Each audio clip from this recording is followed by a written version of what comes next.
Welcome back to the show. It's time to dive in. Let's get started. And welcome back to the Dennis Herrera Show, man. We'll see how many faithful trolls we get today. Happy Friday! We have finally made it to the end of the week. Oh, man. I will tell you this. Last night, right before I fell asleep, I asked my wife, I was like, so what are we doing tomorrow? And she said, well, I'm going back to work. And I said, wait, tomorrow's Saturday, isn't it? Because I think I said yesterday, I said happy Friday. I don't remember what I said when I came in and opened up. And what a disappointment. What a disappointment when I double-checked my calendar on my phone and it said that it was Thursday. But we are thankful and grateful for another day. We're going to go ahead and watch some NASA live streaming today. Waza! Welcome in, Brian, my brother. Good to see you on here. And Robert, of course, welcome to the Dennis Herrera Show, as you are always here with me, keeping me company. And I appreciate you. Wake him up, Trump, says Mohammed. Mohammed, I got a question for you today. We'll see if I remember to ask you that question later, okay? I got a question for you. I was thinking about you this morning. Omar Slayman in the house. The most Islamic Muslim name I can read on this chat today. I guess Mohammed also, but Omar Slayman. Omar, it's, I believe it was one of the Ottoman Empire leaders. Son of, who was the son of? I know Ertugrul was in there, and then somewhere along the lines came Omar. I don't know if Omar is actually the son of Ertugrul. I can't remember the history there from Turkey. Hey, you know what? Mohammed the Turk, he should know the history. Let me know where Omar comes from. You can put that on the chat and tell me a little bit. Let's see if you know about the Muslims and Turkey. I tell you what, I read some of the history there, and the Muslims themselves, they were fighting each other. Find it very interesting that they were fighting for power out of all that, and they betrayed their own brothers, which is crazy because they are, they're supposedly practicing the same religion, right? I guess there is good Muslims out there, if you can call that good, because in Christianity it's the same thing. We stand up against those who do not, stand for Christian values, as the Bible speaks, except we don't kill each other. We just condemn them. So, later we'll have a question for you on that. Let me see who else we have. Aeromanic.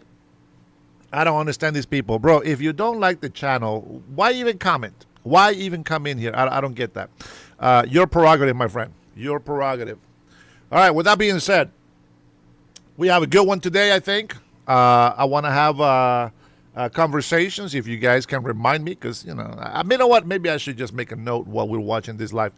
I tend to be very horrible with not making notes, but I will try to make a couple of notes. Here, let me see, let me open up my Word here so that I can make my notes. All right, I'll tell you what, let's see. Yeah, the Shias and the Sunnis fought against each other long time ago. Onto way we can stand up to Israel is if Muslims and Christians come together. Well, why don't we just go ahead and get into it? Since I'll give Mohammed a little bit of time today, because I yelled at him yesterday, and I like Mohammed. Mohammed seems to be a good guy. Now his friends, on the other hand, they're assholes. But I think Mohammed he's still searching. He's still trying to find the truth. I think that he's a good guy. So, Mohammed, the question for you would be this. Do you support the LGBTQ as a Muslim? Do you support the LGBTQ? Do you support transgender? Cutting your Muslim little boys' peepees off and making them women. Do you support that as a Muslim? I think that a lot of people don't ask the right questions.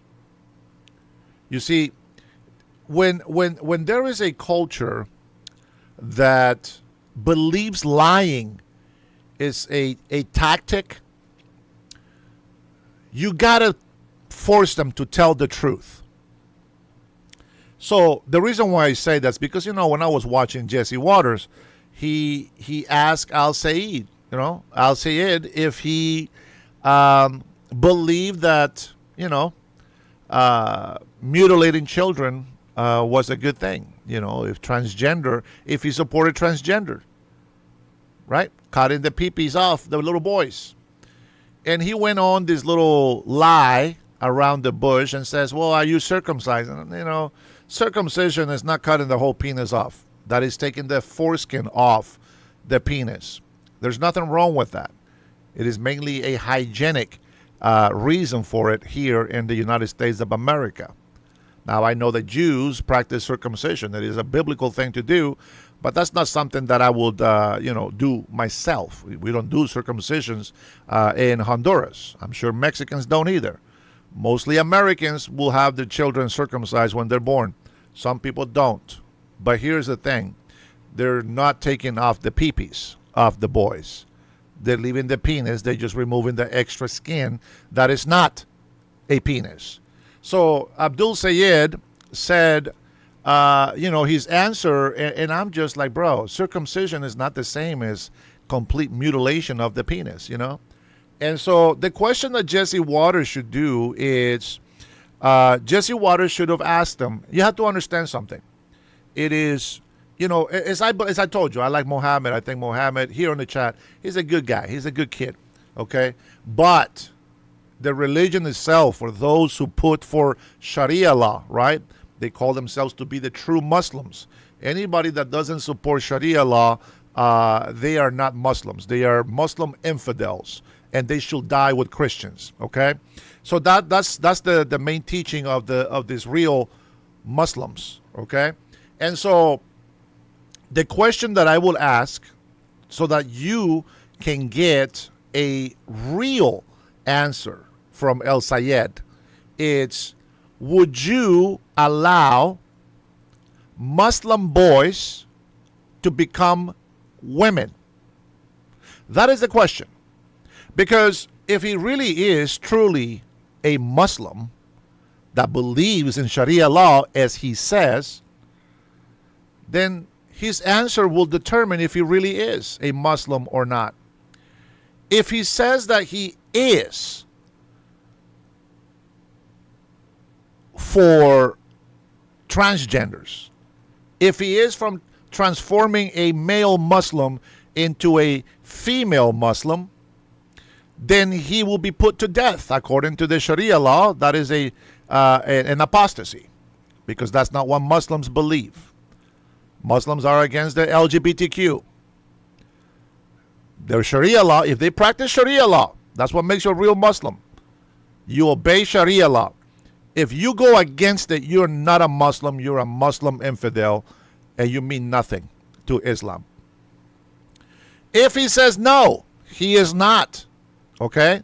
If he says he's not pro-transgenderism, then that means that he's legit. And he practiced Sharia law like he says he does. And the problem with that is that he will lose the following of the leftists. He will lose the whole community of the LGBTQ. And I get it, taquilla, right? I get it. Lie to the people to get what you want. Lie to the people to protect yourself. Lie to the people so that you can continue to exist and continue to multiply until you have great numbers that you can overcome those who are against you. All right, with that being said, let me see if I can find it, Arrow. Let me see if I can find this video. Give me a second, and then I'll read your comments there, Mohammed. Don't say I never gave you no time, okay? I'm doing this for you. I really mean it. People think that I'm an asshole, that I just block people for no reason. No, there's a reason why people get blocked, and most likely is my mods doing it. When I do it, it's you are being very extremely negative and annoying on the chat. All right, so let me go ahead and see if I can find it here. Let's see. I had it on my list. I don't know. I don't know where it went. Let's see if I can find it though. Okay, so here it is. This is 25 minutes. Okay, this is the whole clip right here. Let me go ahead and open this up real quick. And I know, we have a live stream that we're gonna go ahead and watch. But I think this is a good point. All right. So now that I have the video ready, let me see. Richard says it's not happening. Sort of like people eating cats and dogs. My friend, you don't know. That's not a lie. It is true. It is true. And the reason for that is because in the country where these people come from, poverty levels are so high. They don't look at dogs as pets like we do. They don't look at cats as pets as we do. I'm telling you, they don't.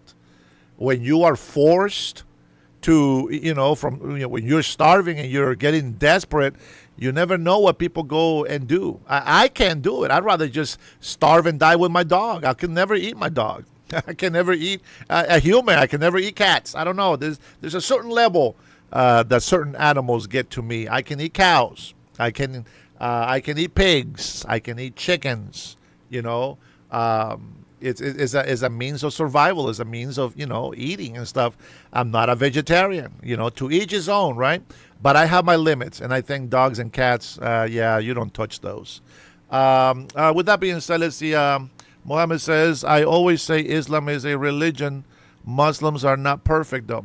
We're not asking for perfection, of course. No kids should be doing sex changes. It should be illegal for anybody to mutilate a child's body. I agree, 100%. Good job, buddy. And taqiyya is haram. Muslim men should never lie. Absolutely. And I agree with you. So I think that this is why some people say that there is good Muslims and there is bad Muslims. But the problem with that is this. Okay. Now check this out. And I want you to understand this. As a Christian man, right? I don't like to use the Christian word because it has been polluted. Okay. As a Christian man, I can tell you that when there is a gay pastor, a gay bishop, when there's a gay anything in the church, deacons, etc., that tells me that they're not real Christians. It is an abomination to God. Now, we're talking about religious now, okay? We're talking about religious belief. It is an abomination to God, especially transgenderism. This is something that is evil, is demonic. Did you know spirits don't have a penis or a vagina? Well, demons, they hate humans. They don't like humans being treated with special treatment like God give us. Demons don't like that the Christians are saved because God himself made himself man so that he can die on the cross for us. You know what I'm saying? And so demons don't like it. It's like, wait, how dare you? How did you come down here and die for these miserable humans? We were your angels. You didn't do that for us. So they hate us. They're very jealous of us. They're envious of us. They hate that we have prospered. They hate that we have a promise that we're going to be with God again, and they will never be able to go and be with God again. And I think that, my friends, is a big problem. And if you're not religious, I get it. You'll never believe it. But as a religious person, that's what I believe. That is demonic forces forcing you to hate yourself, forcing you to hate what God created you to be. And that's just the bottom line. But with that being said, that's what I think, that people think that there is good Muslims.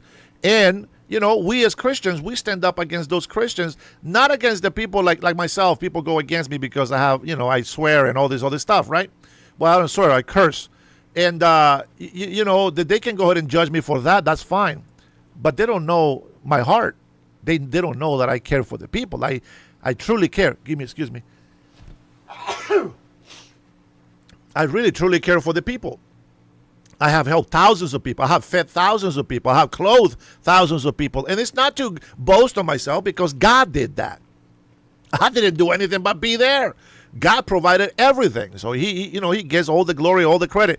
But I get to say to all the Christians who are practicing homosexuality and they don't want to repent, I call them out. I rebuke them. I exhort them. And the problem that we see, and until I see it, I just can't side with Muslims. Until I see Muslims going out and saying, preaching against Sharia law, until I see Muslims condemning other Muslims that are not doing what they're supposed to be doing. I just, you know what I'm saying? We can't. We can't come together. We got to have the same mentality. It's either you're going to be a righteous, a saint, or are you going to be a demon, or a devil's advocate? You know what a saint is? Saints are those people that sin and fall, and they get right back up. And we continue to strive to continue to see the light and continue to follow Jesus, because he is the only way, the only truth, and the only life that we can seek for. So with that being said, there's a lot of churches out there. I don't support them. I will rebuke them. I will exhort them. But see, we have that right. We're given that freedom in the Bible. The Quran tells you not to question. Not to question Muhammad, not you, but the pervert. Not to question him or his motives. The Quran says not to question Allah. You see what I'm saying? The Quran makes you all these limitations that does not let you live free. Look at the way they treat women. Now, some cultures of Muslims are stupider than the next. And what do I say by that? Okay, so I believe that women should dress with decency. Sure. Either way, if your mind is dirty, you're a pervert. It doesn't matter how a woman dresses. You're still going to be a pervert. I can tell you that, if you see a sexually perverted person, I can guarantee you, it doesn't matter if you're covered from head to toes. That will probably provoke them even more. They want to find out what the hell is underneath that sheet. You know what I'm saying? And then their whole corrupted, brain imagination is going to go out there and harass these women anyway. And who knows? Maybe they'll find that it's actually a man underneath those sheets. And they will be surprised. But I can tell you, if the mind is corrupted, it doesn't matter what you put on a female.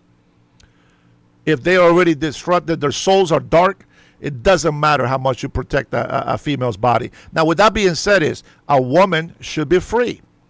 A woman is just the same as a man. We have the same rights. Of course, men are stronger than women physically. Sure. At least most of the men are. Right? Because there's a lot of women that are stronger than a lot of men. Believe me. I know. My daughter can beat up a lot of the kids her age. Okay? I'm just telling you that. But, but what I'm saying is that you can, I believe, like the old times, right here in America, in the Western civilization, women used to wear dresses all the way down to her ankles. If you wore dresses up to your knees, now you're showing too much leg. You're tempting. You're being tempting. Now they wear miniskirts. I mean, I go down the street and I can see a woman's ass cheeks hanging from underneath her shorts. What am I supposed to say? Oh my gosh, she is showing her butt. I'm going to go and rape her. No, you can't do that. So if the mind, your soul, if your soul is corrupted, it doesn't matter what a female does to protect herself. A female has the right to go and put makeup if she wants to. I prefer women with no makeup. But if she wants to put makeup, it's her freedom. Her body, her choice. She can dress however she wants. Her body, her choice. Abortions? No, that is not her body. Her body, her choice gave her a consequence that got her pregnant. That is not the baby's fault. You decided to go out there and play with fire, you're going to get burned. There is cases. People always argue when it comes to abortion. What about rape? Well, rape is still, the baby's, it's not his fault. Yes, I understand. I believe, you could be a trauma for you and this and that. But don't make that excuse when you have pleasure on killing a baby. There's many ways to look at things and argue about those things. But in reality is, what do you stand for? What do you allow? So you see, you've heard me joking about this, but in some ways it's true, right? In some ways it's true. Maybe we should have Sharia law. You know why? Because people that are, in all reality, people that are honest, people that don't lie, people that don't cheat, in the perfect world, right? Sharia law will never touch us. The problem is that the government will always use it against us, and it doesn't matter. It's not perfect. Anybody can go and grab a buddy, a friend, and say, hey, Dennis did this to me. All of a sudden, I'm getting whipped 100 lashes. No, it's not right. It has to be proven beyond the benefit of doubt, and that's why we have different systems, court systems, laws, things that we follow in this Western civilization, because we have made many mistakes in our past. people were being hanged.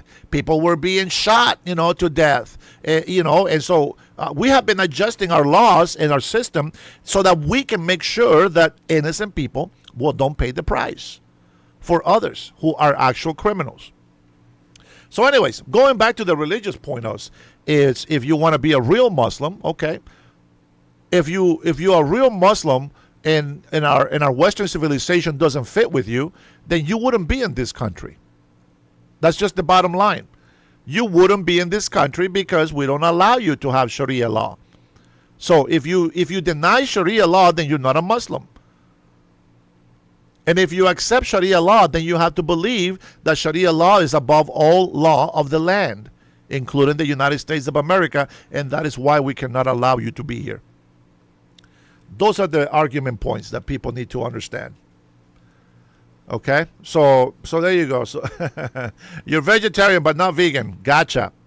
Let's see. All right, here we go. So some people are just they're here for the entertainment. Rush babe, how are you? Good morning. Good to see you. I see you on there.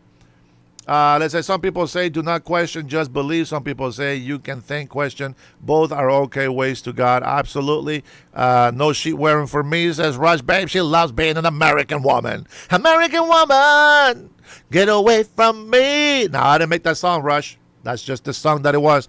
Just a reminder, Cutting Edge came in here yesterday, showed off, and took the title of boss of the stream chat. He is the big boss as we speak. Let's see what else we have. Rush, you already know the punishments. Absolutely. Right. Not Ben Shapiro. He's a weak guy. Those are comments that will be you will be indoctrinated with. Muslims that tell you that Jews are evil are hypocrites. Muslims that tell you that Jews must be put to death are hypocrites and they are evil. This is what I tell you, that Allah is not God of creation. God is Satan. That is Allah to me. Because of all the fruits that the Quran brings and all the fruits that the Muslims bring out to the world are all demonic. That's just the way they have made themselves to look. So if you think Muslims is a good thing, it's up to you. But remember, you choosing that.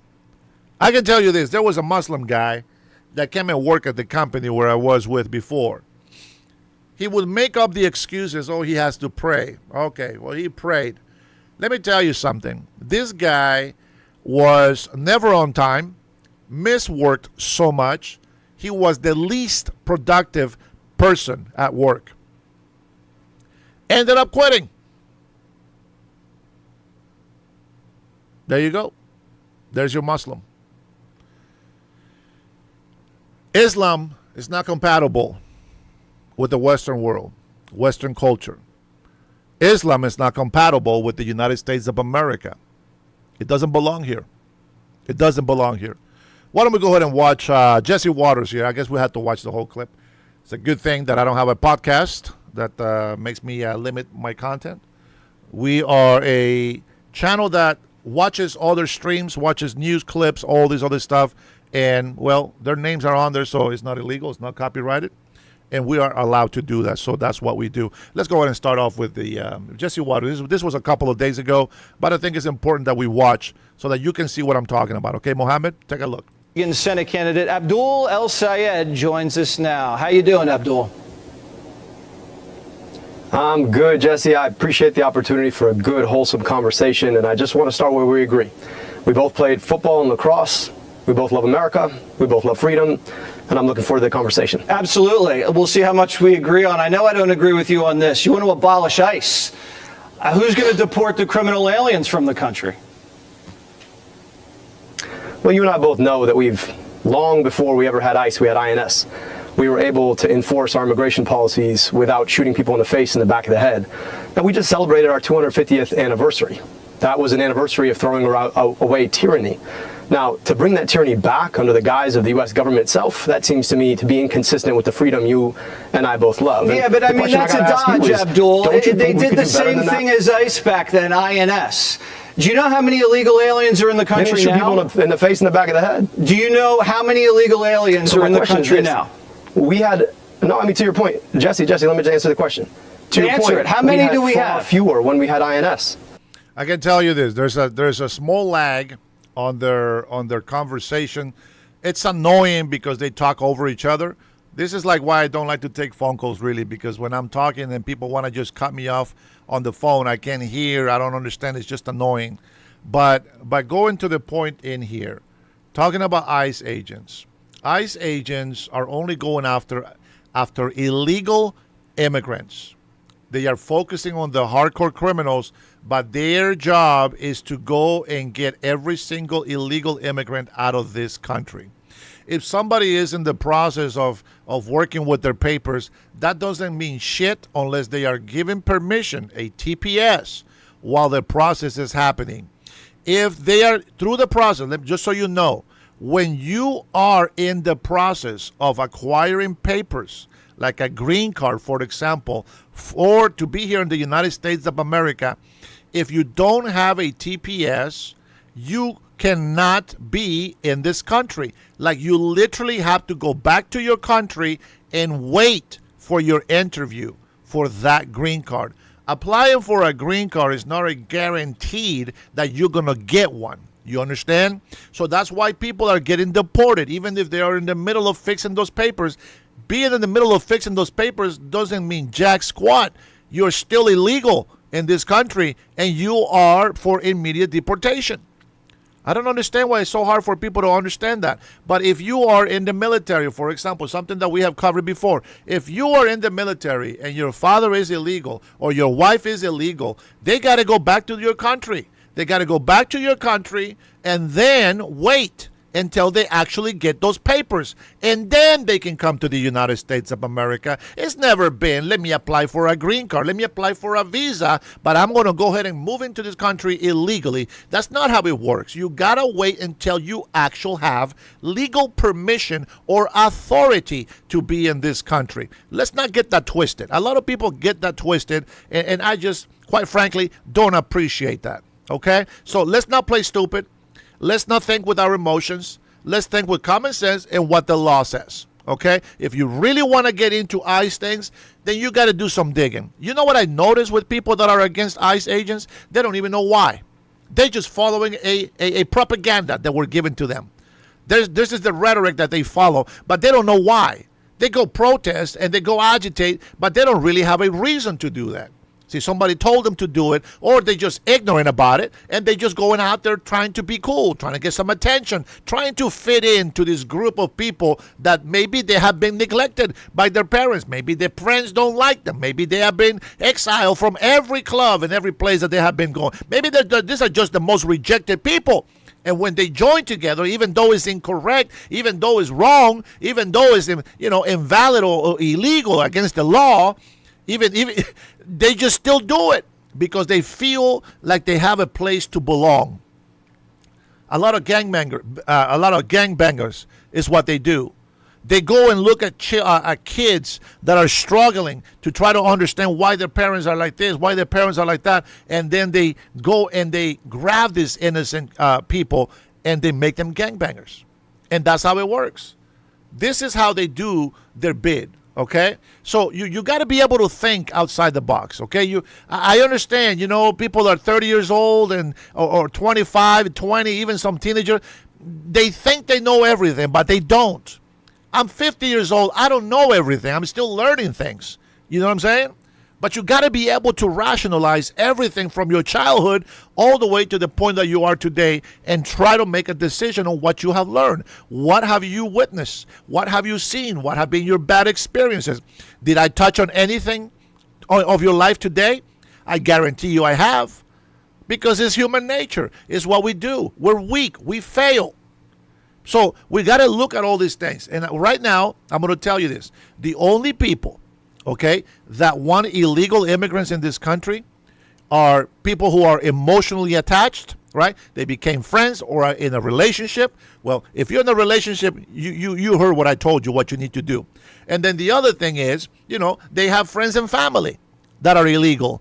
And they feel conflicted. They feel like they have to support illegal immigration because of that, right?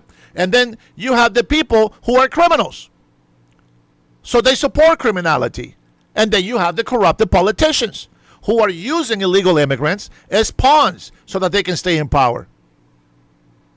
Bada bing, bada boom. It's easy. Just pay attention. That's all you got to do. Just pay attention. So, with that being said, El Sayed supposedly is a Muslim who supports Sharia law. Okay? He supports illegal immigrants in this country. Okay, that's fine. You know, I don't know how Muslims like illegal immigrants in Muslim countries, but if you know what Muslims do when people are in their country illegally, let me know. Okay? Let me know. Let's go ahead and continue. To your answer, we had exactly. far fewer when we had exactly. INS, so we now have INS worked a lot better. Abdul, listen, we had twice as many illegals now when we had INS. So to your argument, you have to have the manpower to do it. If you want to do that correlation, we have ICE now, and we have far, far more undocumented people. So ICE is clearly not working. It's just shooting like American citizens in the face and the back of the head. So well, if you're okay illegals with that, are shooting people in the face too. too. To disagree. Abdul, you got a guy in Michigan. So are American citizens. You got a guy. Let me just say something. Okay, to get back to the conversation about the broader issues. Okay. Well, you cut me off, Jesse, and you said we're going to have a good conversation. So I'd like to do that. I just want to answer the point. Again, I want to make sure that you guys understand, because Jesse and him are making a mistake because there is a lag on their communication. So one of them I can see both of them staying quiet so the other person can talk, but because of the lag, they start talking again at the same time and talking over each other. I just want to point that out. So it's not to make either one of them look bad, but we're going to judge them on their actual comments. When I travel the state, and I have traveled my state, more people are asking me about how they're going to afford their gas and groceries. They're not asking me about immigration. Well, now, they also don't want to get molested. Abdul, you got a guy here from Southeast Asia, molested a kid. ICE just picked him up. You want that guy to stay in Michigan? I'm glad that guy got picked up, but that's a different thing than saying that INS would not have picked him up. Jesse, you're too smart for this. It's a bureaucratic game you're playing, and that's a dodge. You need guys to get these guys out of the country. And therefore, ICE, we need ICE. I'm just saying, look, playing by your own rules. When we had INS, we had fewer people doing the things that you're talking about. That's because Biden didn't blow open the border back then. When we had that. All right, that's because Biden didn't blow open the border back then. And that's not an ICE question. That's a CBP question. No, you guys let in a ton of people, and we got to get them out, and we'll take the guys out the way we need to take them out. Green New Deal, you back that up. Do you drive an electric car? I drive a plug-in hybrid made right in the United States. The bigger question about cars, though, is why the president just started a trade war or escalated a trade war with Canada. It's about to make all of our cars, especially the internal combustion engine cars, so much more expensive. You want to get rid of the internal combustion engine? No, I don't. Who told you that? That's what the Green New Deal says. My dad came to America to design internal combustion engines. No, that's the Green New Deal says phase out fossil fuels. Build renewable energy opportunities. Look, I'm not going to defend the Green New Deal. What I'm telling you, though, is that we could make a whole lot more You're on the record as backing the Green New Deal, Abdul. The hypocrisy. So Democrats want to make everything electric, no fossil fuels. He's got a point. Don't bullshit. Don't bullshit me. Don't bullshit a bullshitter. I know how to bullshit. And I can catch a bullshitter when I see one. El Sayed is one of them. Fuck this guy. I would cook this guy. I don't care how much of a doctor he thinks he is. He's a young man compared to me. I live more life than him. He has been indoctrinated. I have been liberated. It is a big difference. I will cook this liar. I will put him on the spot. As a matter of fact, Jesse just did that. He's over there now using the excuse as if he actually give a damn. Oh, well, now the gas cars, it's going to be more expensive because of these tariffs on Canada. Well, Jesse's right. You support the New Deal. You want electric cars. What do you care? And he says, no, I don't support the New Deal. Yeah, you do because you signed for it. You support it. So you got to listen to the liars, man. You can't just bullshit me, okay? Don't bullshit me. He just lied. He covered up a lie, and he just lied. Because he does support the Green New Deal, and now he says that he doesn't. This is a problem when you lie. If you're an honest person, Arrow, listen, man. Listen. This is my show. I want you to understand something. I have control of what happens in my channel. I'm giving you the honest truth. You heard him. He just lied, right? I agree to that. He just did it. What I'm telling you is that you have to pay attention. This is why people get all triggered. Oh, when I wear my MAGA hat. Well, that's because you have TDS. But if we stick to what we're talking about right now, that's what I do. I break shit up. I don't just take their word. I listen to it and let's see where we go with that. Don't insult my intelligence, number one. If you think you're smarter than me, you better prove it. On the chat, if you want, go ahead and put a comment on there. That will show me the right thing. All right? Here, when you say people have been arrested on their way out of immigration hearings, why do you think they can be arrested? I just explained it, but for some reason, it just doesn't click in there. I told you, if you're going to have your paperwork and all this here, you cannot be in this country. This is why lawyers are making so much money. They lie to the people. Lawyers are not immigration federal agents who can grant you temporary permission to be in this country. Lawyers are literally liars. Let's not forget that their job is to protect criminals as well.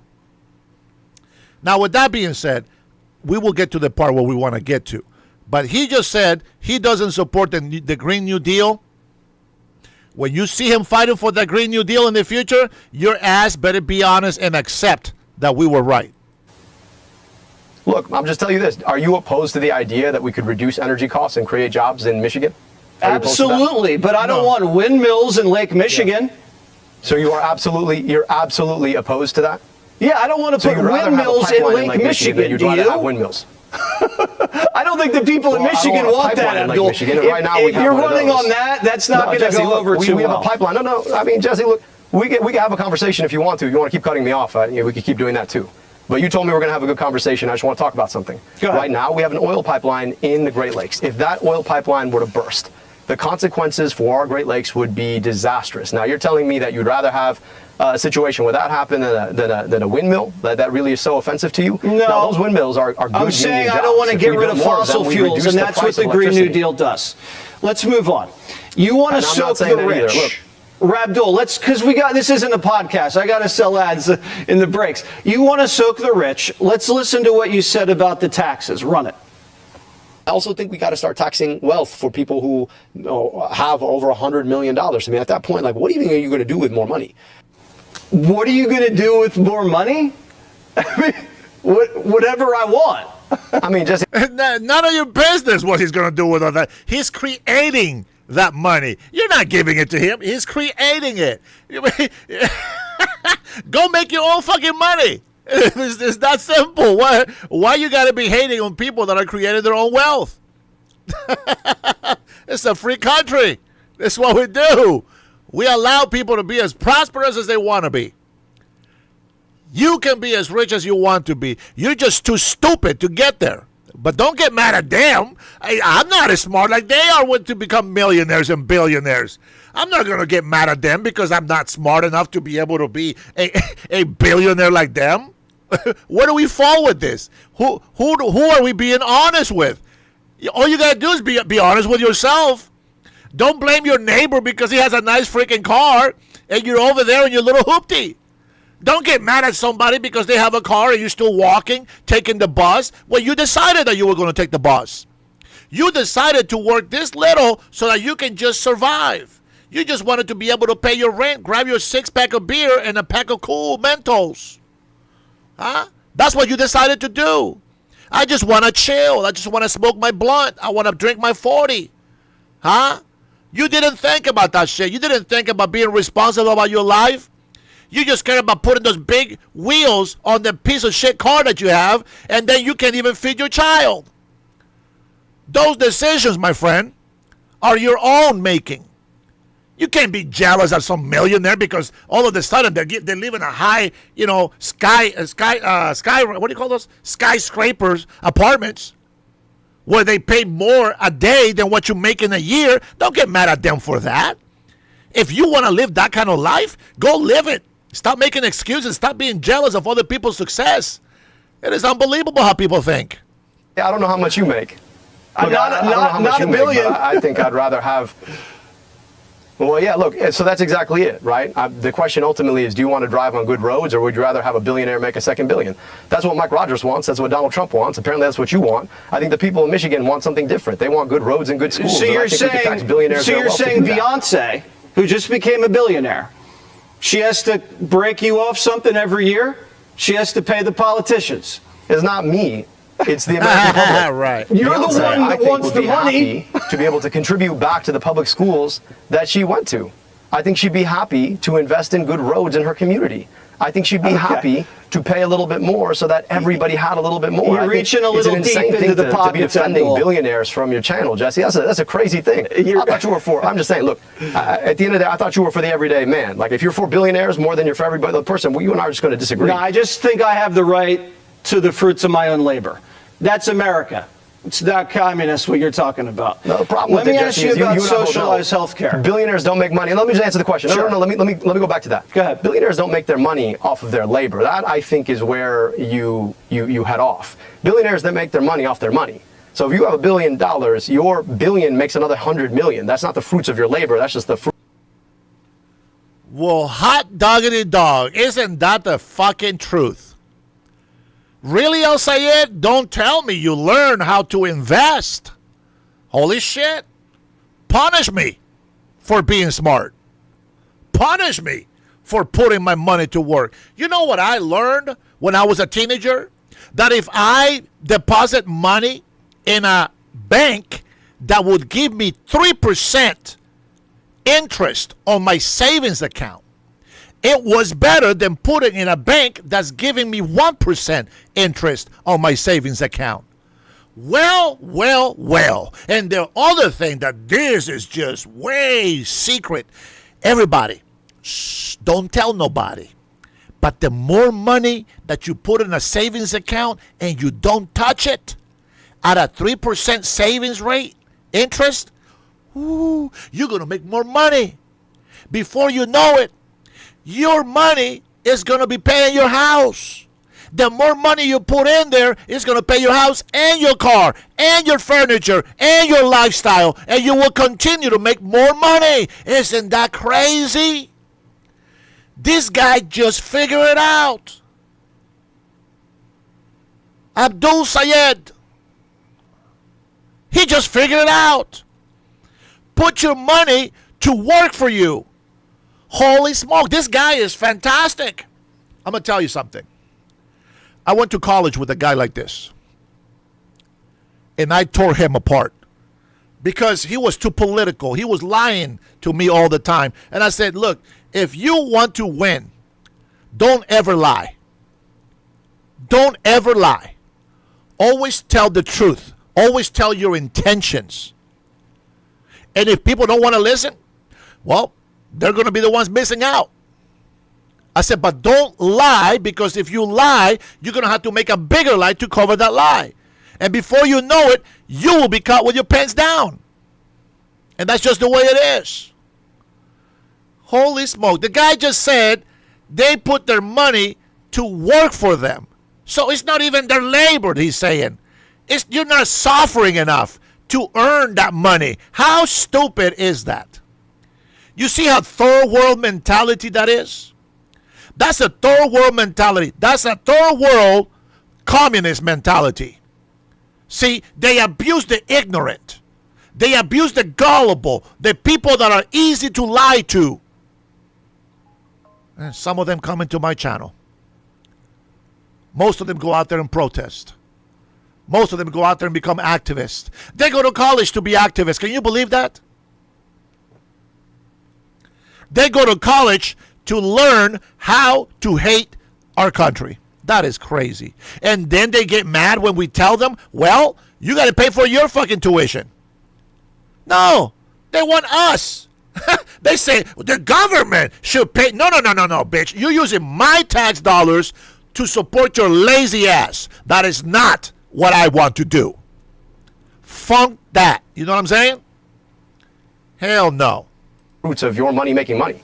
I think it's okay. Like if we tax you at 7%, you're still gonna make what, a cool $30 million off your $1 billion. I think it's okay. They're gonna be okay, Jesse. Yeah, I just don't like the idea of politicians like you capping how much money people make in America. That's just me. We can have the voters in Michigan decide. You say you want socialized health care. Abdul, how much is that going to cost? It's going to cost the average Michigander a whole lot less than they pay right now. $4 trillion. But I'm just going to tell you. No, but what's the price tag of the program? Who voted to raise prescription drug prices 19 times, right? And so I'm just saying I want to bring your costs down. The price of the program is going to be substantially less for an everyday person who's out here who can't afford their health care and worried about losing their health care with their job. Well, give me the total number. Look, while you're out here trying to talk about the broader national budget, I'm a lot more interested in the everyday budgets that Michiganders are thinking about. And that's exactly the budget that Donald Trump and Mike Rogers are blowing up right now. Well, I just don't see why you're so on the side of the billionaires, Jesse, rather than on the side of everyday Michiganders. No, because I don't want you guys to blow the country up. Do you know how much the federal budget is now? No, neither do I. Here's exactly What's the federal budget? You guys want to, right? Pete Hegseth, who used to work for your question. Do you know what the federal budget is? To raise. No. I just want to talk about this. Look, you want to talk about budgets? I'm happy to do that. The guy who used to work on your channel, I think he was like the 6th host on the 5. He wanted to raise our military budget to $1.5 trillion, and you don't seem to be upset about that. What? So we could fight a war we don't know how to get out of? To raise our gas prices $5 a gallon? That doesn't make sense to me, Jesse. We want to talk about the things that we actually should spend on. To me, that's I have a feeling, Abdul, you don't even know how schools. much money the government spends every year. Do you know? Look, the question, Jesse, to me all right, is, so you don't know. Let me tell you what it is. Spending, It's $7 trillion a year. And your plan Jesse, to take over the healthcare system is $4 trillion. And here's the problem with it. So to exactly your point, I mean, do you know what? I'm not very good at math. I don't think you're very good at math either, but go ahead. Clearly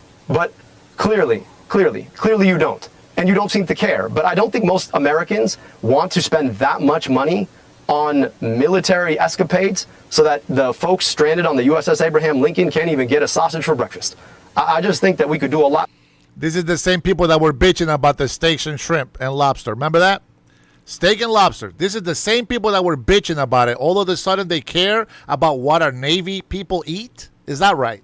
Better with our money, Jesse, and I think that's where you and I tend to disagree. I just disagree. Mike Rogers agrees with you. I think if you spend $4 trillion, everything else is going to get really expensive. You're going to look back at Bidenflation, and you're going to wish you were back there. But you brought up foreign policy. You want to talk about inflation? I'd be happy to talk about inflation. Jesse, you actually said the word. Because everywhere I go in Michigan, people are talking about the fact that they've never had to worry as much about life being as unaffordable as they say right now. Now, I get it. Donald Trump likes to blame everything on his predecessor. But let's be clear, this is Donald Trump's economy right now. And he's about to make everything so much worse because he's in a vanity war with the Prime Minister of Canada. And look, like, I'm in Michigan, and you're from New York, right? So you know Canadians, man. They're the only people I know who apologize before they even did his thing. So now they're raising the tariff to 50%. What's that going to do to inflation? Yeah. Why? Somebody put it on the chat. Why did they raise the tariffs to 50% against Canadians? What is Trump fighting? I know that people that have TDS, they get triggered by him naming things after himself, and that's what they focus on. These people are so retarded. But somebody put it on the chat. Go ahead and put it on the chat. Tell me, why did Trump put 50% tariffs on Canadians? What is Trump fighting against? Let's see if you know what you're talking about. What is spending $4 trillion going to do? I think it's going to make it a lot worse. But you brought up the war. Are you glad the Ayatollah is dead? Yeah, I mean, look, he was a terrible person, but that's beyond the point. The bigger question is, should we have gone to war in the first place? So I just want to be clear with you, right? I mean, I'm never going to defend the Iranian regime, but I am going to defend the idea that we probably shouldn't be fighting wars we don't know how to get out of. Oopsie, you go to war and you tell us that it's going to be a special military operation. That was in February. We're now in September almost, and we're still fighting the special military operation. I mean, it's not working for us, Jesse. We're not really this is exactly what happens when you've got a dunce in the White House who doesn't know what he's doing. So you'd go back in time, you'd give them back their nuke program, you'd give them back their Air Force, their Navy. No, I'd go back to the time when we were at peace and we actually had nuclear containment. Now, Jesse, you like to, I mean, look, I understand selective memory about history, but we had a JCPOA that was well negotiated, that actually had nuclear non-proliferation far more securely than what we have right now after having gone to war for better part. Yeah, it was so secure that they didn't allow inspectors to go in there and inspect the nuclear facility. Yeah, that is so secure. Now, I'm going to wait until they shoot a nuclear missile to believe that they have one. Yeah, why would I prevent them from doing it? Well, this is what happens. When you like to open your big mouth and threaten people, sometimes you get punched in the face. 6 months. Yeah, I like the fact that the nuke program is buried under a mountain of rubble. They can't even get access to it, but that's me. I think we'll figure it out. The thing you said about... So let's just stop there. So, sure. Jesse, wait. I understand you're not good at math. I get that. I'll give you that. But science... Oh, please, condescending prick. Well, I know you guys would know. I want those who disagree with us, I want them to tell me. That is why the farmers are suffering because of Canadians. I know you don't like to hear that, but that is part of trading. You see, when another country destroys our way of life because they don't want to trade fairly, you got to attack back to them. They're not innocent. They know exactly what they're doing. And I'm going to tell you right now, if we stop extracting oil from Alberta, that's 500 million jobs. Is it 500 million? I want to say 500,000 maybe. I don't want to exaggerate. Let's say 500,000 jobs. I'll have to look that up again. 500,000 jobs will be lost in Canada. And we will just bring more oil from Venezuela. No problem. You see, we have fixed a relationship. We have now a friendship and connection with the Venezuelan country. And their people know that we are good people and that we take care of them, so we can bring some more Venezuelan oil at a cheaper price, probably. So Canada loses 100%. They are burying themselves in quicksand. Well, the United States branch is not going to be hanging low for that long. Let me just tell you that right now. And you're not talking about science, okay? Yeah. You understand that, nuclear material doesn't just go away because you buried it under a mountain of rubble. You understand they can still go back and bury it out, right? Yeah. Yes, I understand, and that's why we're still there. We're watching it from Space Force. So and anybody we're not any more secure than we were back then. Okay, let's move on. You said getting rid of Sharia law was white supremacy. Let's roll the tape. Go. I don't have to tell you that the same exact forces that drove native peoples from their land 2 centuries ago, destroyed Black Wall Street a century ago, bombed a building decades ago, and tried to ban Sharia law not a decade ago, that those forces are alive and well today. So getting rid of Sharia law is white supremacy. Can you explain that one? Do you know what canon law is? Jesse, I assume you're Christian, right? Yeah, tell me. Yeah. All right, so canon law is the name for Christian law. I don't begrudge you your right to practice your faith as you choose.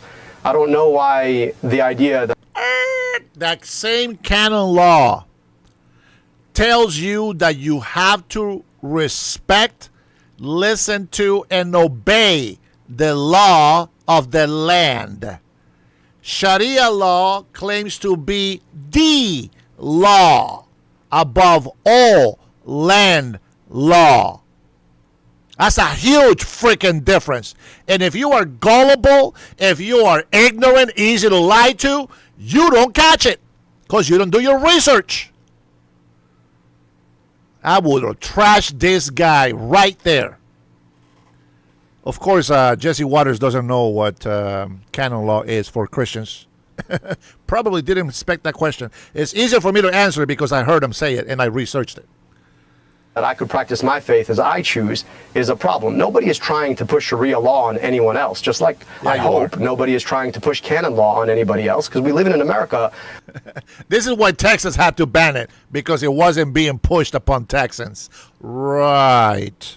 Where you should have the freedom of your religion. So the idea that you have somebody like Tommy Tuberville, right, who, you know, barely was good at coaching football, is out here trying to ban Sharia law when there's less than 1% of the Muslim community in America, as if somehow Muslims are out here trying to push Sharia law, that seems to me to be deliberately targeting the Muslim community because they're different. Yeah, go listen to your fucking Muslims in Florida.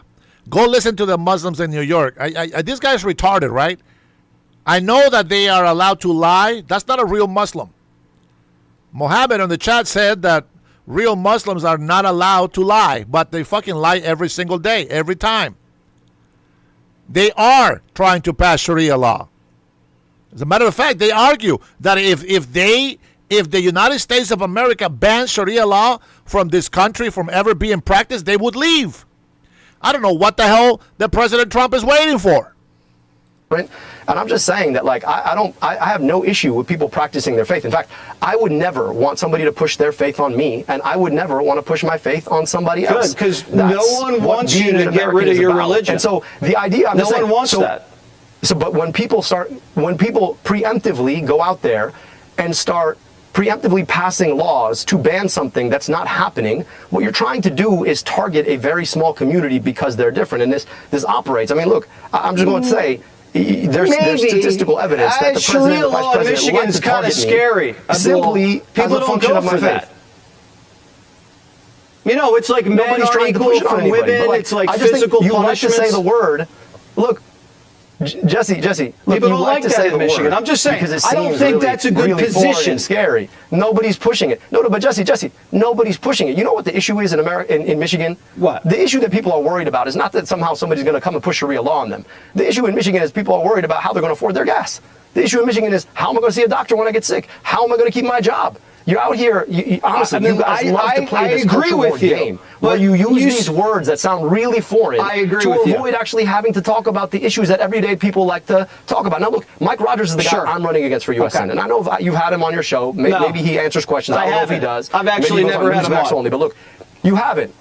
So he's ducking your show too because he's ducking. Look, can we all agree? Like, I haven't Jesse, invited you and I him are on. going to have a debate, right? Can we all agree that Mike Rogers is a beta? Can we all agree with that? I haven't even had Dude him won't on. even come on your show because he's afraid of getting grilled. I will have him on. That guy. And I'm This is horrible. This probably will get me in trouble. This right here will probably get me in trouble for real.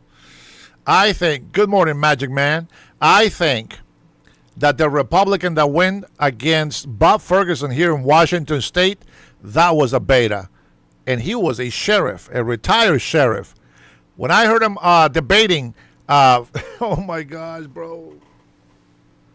Such a disappointment. Oh my gosh. No fight in the dog.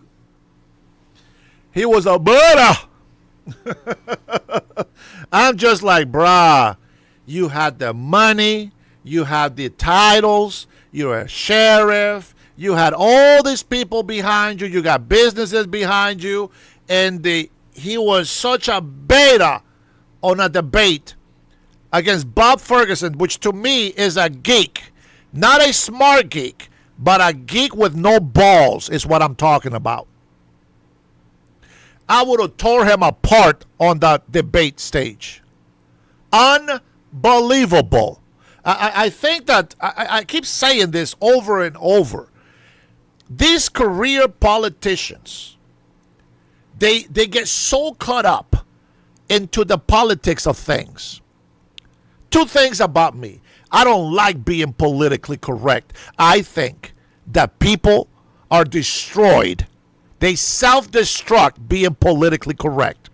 And number two, never go and argue something unless you believe wholeheartedly that what you know is the truth. That easy. And I was very disappointed with the Republican because after 40 years of Democrat power, our state is getting worse and worse financially. The buildings can last for a while, the freeways can last for a while, but in reality, this state is going down. Financially, it's becoming another California without the weather. You know what I'm saying? Sure, Wants it'll to be out great, here but talking Abdul, like, Jesse, let me just can say, I back up he's for out one here second? trying to talk about my. Can I back up I for just one want to second? finish my point. I'll finish. Go- I swear yeah, I'll be quick. okay, 'cause Yeah, Mike let me Rogers just isn't finish here my to point. defend He himself. thinks he's running against Hassan Piker. Well, maybe then he'll actually come on your show. Maybe I'm doing you a favor then. But the guy's a beta, doesn't like to answer questions, and he dodges every debate. I So don't I'm pretty think sure he's I going to dodge you too. need All I'm Mike gonna say is Rogers this. on the show, but thanks, All I'm sir. gonna say is this. Thanks for booking it. You know, I agree. Gas Well, Mike prices Rogers are would too probably high. benefit- could probably Gas benefit prices from are on your too show. high. Abdul, pipe down 1 second. Gas prices are too high. Green New Deal's not going to help that. You said that we get to keep our doctor. I've been told that before. We were lied to. So let's move on. Jesse. You said here, I want to move on because we do Jesse, have no, to no, no, we do have to hit a break. No, let me just finish the point. Please. You told me Yeah. you told me you want to say something. Go and, ahead. and I want to just finish my point, okay? Yeah. If the only answer that Mike Rogers and Donald Trump and JD Vance have to this economy is to point to me and say there are scary words associated with him, I'm just going to tell you those scary words are not raising gas prices or keeping you from seeing your doctor. I'm Yeah. interested in getting money out of politics, putting money in your pocket, passing Medicare for all. And I think that actually will solve problems Yeah, in Michigan. I'm not scared of Now, you, If you think Abdul. I that just running think you're against a little my name misguided. or running That's all. against my faith is going to fix problems, go ahead. No, I just played what you said and we talked about it, so we're all good. You also said this, you want to replace the right to bear arms with the right to health care. You don't want to replace the Second Amendment, do you? Go ahead, backtrack. Well, look, man, I think more people are more worried about whether or not they can see a doctor than whether or not they can have a gun. I'm just going to put that out there. I mean, you're And if you dodging the disagree with me question. that, go Do you ahead want and to pull it, replace all right? the Second Amendment? I'm just saying that more people are Say more it. concerned Say about no. seeing a doctor. If we had a right to health care in this country, they probably wouldn't. And I think that'd be a pretty good thing, don't you? I think you dodged the question, and that's a pretty big one in Michigan. But I'll take it as what you said. You Jesse, said look, Colin at the end of the day, Kaepernick. I'm Go perfectly ahead. fine with people. Go Let me ahead. just finish to answer your point. You said Go I ahead. dodged a question. I'm perfectly okay with people having their hunting rifles. It's an important pastime. I've got family that goes hunting every single year. But don't you think we should have a right to health care? Don't you think that'd be a good thing in America? Can we just say that? 75% of the country likes the health care coverage they have. I don't want to screw that up. 75% of the country wants guaranteed health care through Medicare for all. So maybe you have your facts. I guess yeah, I we'll know you find guys do out. alternative facts over here. We'll so find out. I'll give you that. We'll find out in November. But that's a Gallup poll. You might not believe it, but Yes, we will. I'm telling you what it is. Yes, we will. You said Colin Kaepernick was a good guy, and you said the NFL was racist. What did you mean by that? Look, I think for Colin Kaepernick's sake, I think he should have had several more years in the NFL. Now, I think he's a pretty damn good quarterback. I think, unfortunately, he lost a lot of time. But the bigger question right now when it comes to football, look, I know you guys like to think I don't like football, but I'm happy to line up against anybody who thinks that I don't like football. And I'll just tell you, the bigger issue that we have for football right now is I looked at ticket prices to try and go and see a game with my family. It's astronomical through the roof. Now, I think football All right. used to be the kind of thing that you could enjoy with people. It's That's another gone for dodge, too many Abdul. people. So we want to I talk mean, about football. I want to talk about access to football. I asked you if you. No, he said that what he said is that of course you have the right to bear arms and stuff. Of course he said hunting rifle. He didn't say the right to bear arms wholeheartedly. He just gave you a couple of weapons that you could have, but he did say that that he believes that people have the right to have those things. But he wants health care for everybody. And when you say health care for everybody, you just can't say it like that. Because, here's the thing. I had my live yesterday, right? And I started off talking, what was it, yesterday before? I started talking about, okay, tell me, what is the national budget? We went all the way to 1990 to today. And what is our national budget today is. Now, people on the left, we all feel it, right? We all feel the economical strain. We get it. We got to take care of business overseas. I got it. I got you. I feel you. High prices. I get it. But you're not out there laying your life on the line for this country. The least you can do is shut the hell up and continue to support your country. That's not what your country can do for you, but what you can do for your country. With that being said, the left continue to argue about unaffordability, but for some freaking reason, they think it's okay to continue to pour hundreds of millions of dollars on projects that are useless. They are so happy to tax the crap out of the citizens, and then we're supposed to just take it? No, show me, where did the money go? That's what we got to look at, right? That's what we got to look at. And so when you look at those things, it's like, okay, so you want free healthcare for all. Why would I give you more money? None of the leftists, none of them, have answered the question. Why is it $7.4 trillion today that we have to spend every year? They don't know that $4.5 trillion of that is for social programs. They want to make healthcare for everybody. That costs $4 trillion more on the budget, and they're the ones bitching about unaffordability. What do you think is going to happen when they give free healthcare for everybody? You got to pay more fucking taxes. Common sense. You don't got to go to college to know that. You see what I'm saying? Prove me wrong. I wish that the people on the left that disagree with me would prove me wrong. Show me. All right, Manuel, you will never be able to come back to my channel. Just so you know. You're gone. The fuck out of here. I give people so many chances. I don't have patience, and I have been very, very patient with a lot of people. I got 2 people in my mind right now that I want to ban forever, but I still want to give them a chance. So we'll see where that goes. No, he just talks shit, bro. He's not serious about a conversation. Here we go. We had a guy that says, okay, Dennis, play the video from El Sayed. I played the video. It proves that we're right. All of a sudden, no big deal. Oh, there you go. Carlos, you were the last one. Yeah, you were the last one. Yeah, you're not welcome in my channel anymore. You don't appreciate it. I don't understand why you're here. Okay, so I want mods. Do not ban people. Okay, you guys already know, right? You just put people in timeout and that's it. I will permanently ban people from my channel. Don't worry about that. If I do it myself, I know I'm getting rid of the garbage. Okay, everybody else is just disagreeing. They're having a bad day. Whatever. Right? Maybe months later, I would allow them to come back. All of them out of jail, they'll come back later again. And then I will just go ahead and permanently ban them again. It is that simple. But I want people to strike a conversation. Hey, Vilma, how are you? I want people to strike a conversation. Let's talk. I wanna hear. See, the kind of debates that I like is debates with common sense. You know what I mean? Like, even if you're wrong, I want you to talk to me and convince me why you believe that. And then once you do that, then we can agree to disagree, or we can agree or disagree, but we leave it at that. We're not going to continue to go around this dance over and over and over. You're not paying me. You see what I'm saying? So when I give you time, when I read your comments, you're not super chatting. I'm taking my time, my personal time, to give you some attention. And I can tell you, my time is not cheap. I value my time. You don't think it's a job to do this shit right here? You do it and shut the hell up. My time is valuable. And if you don't value my time, then get the fuck on going on. You see what I'm saying? Don't need you here. If the channel tanks, whatever. But I'm going to come in here and tell the truth every single day that I can. It is that simple. That simple. All right, let's go ahead and go into our live. I think it doesn't matter.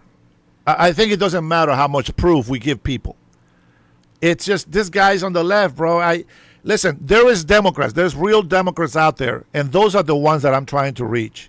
But these libtards who call themselves Democrats, they're not Democrats. I know real Democrats.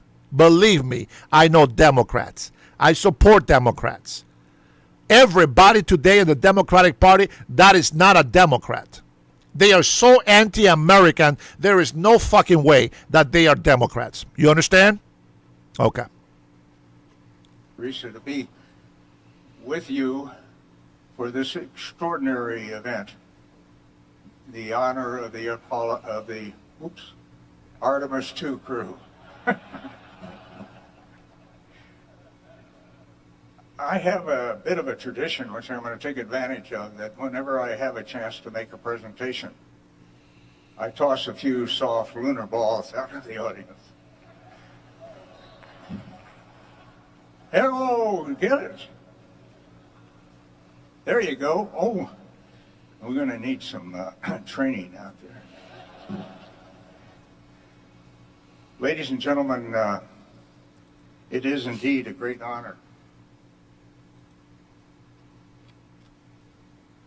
to be with you today. The Artemis II crew has just done an outstanding job of beginning the process that we went through almost 60 years ago now in order to land on the moon and go further than that. As did those before us in the Apollo program and subsequently. We just rode the tip of the spear that was held by hundreds of thousands of Americans and indeed by their families. They jointly made Apollo 17 the most productive lunar exploration mission that we have ever had, soon to be surpassed, right guys? Soon to be surpassed by Artemis. Now, I'd like to have those of you in the audience to raise their hands, and it should be just about everybody, who's either themselves or their families participated in Apollo. And that doesn't include the taxpayers, of course. It really was a remarkable time. Apollo 17 success, as the success of all the other missions, was owed to the patriotic dedication, the courage, the competence of young men and women, who designed and built and managed and trained and planned each of the Mercury, Gemini, and Apollo missions. It was an extraordinary privilege for me to be part of that, almost through most of Apollo, certainly the latter portions of it. Now, I'm often asked what it was like to stand on the moon for the first time, and what caught my attention was this valley we landed in.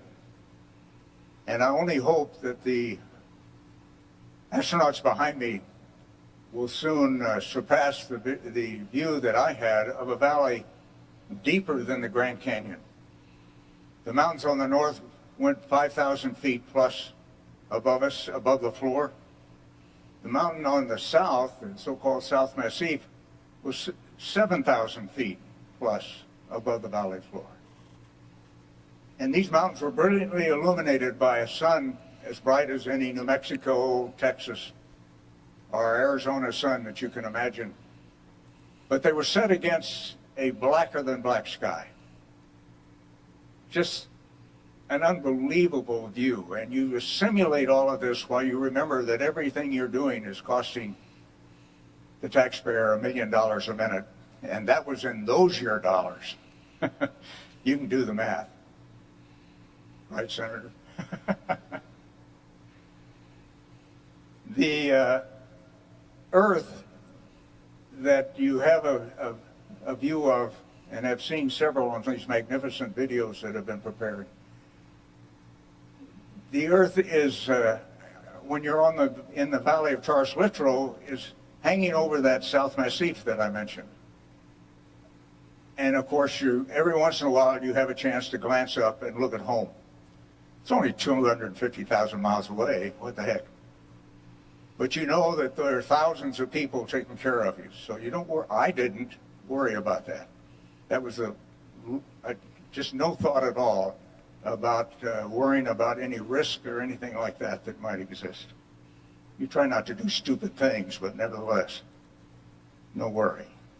The kids particularly asked me what walking around in 1/6 gravity is like.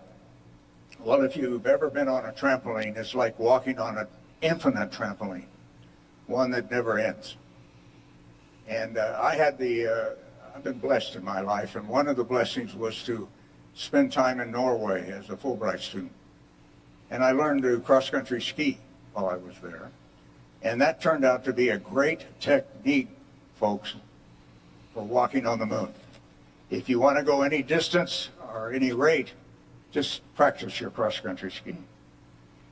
Now, the temperature that we were dealing with varied basically over about 300 to 400 degrees, depending Fahrenheit or centigrade or Fahrenheit, depending on how you do it.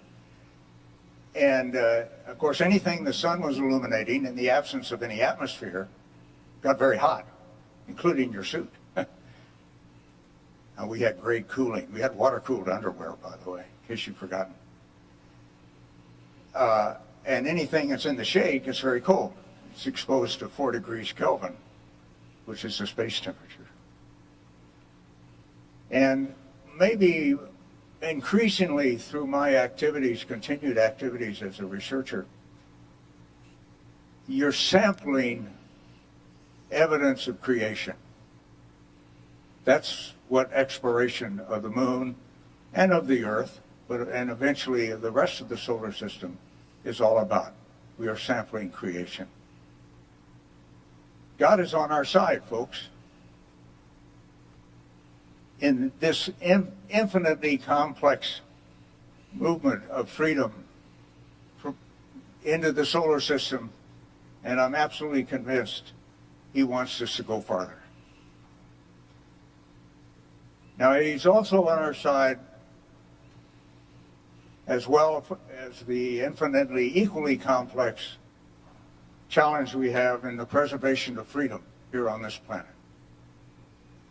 And I'm sure Artemis will continue to do what is required and will make God proud of these critical endeavors. And I want to, in advance of his appearance, thank President Trump for the fantastic support that he has given to space exploration and settlement. God bless the United States of America. And it is now my pleasure to introduce Colonel Matt Anderson, the Deputy Administrator of NASA. Thank you, ladies and gentlemen.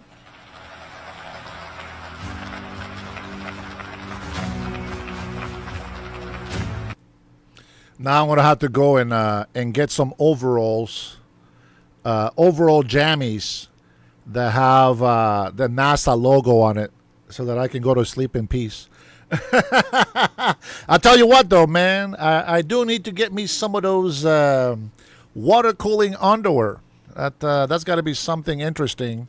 Can you imagine I sit here on my water cooling underwear doing my lives?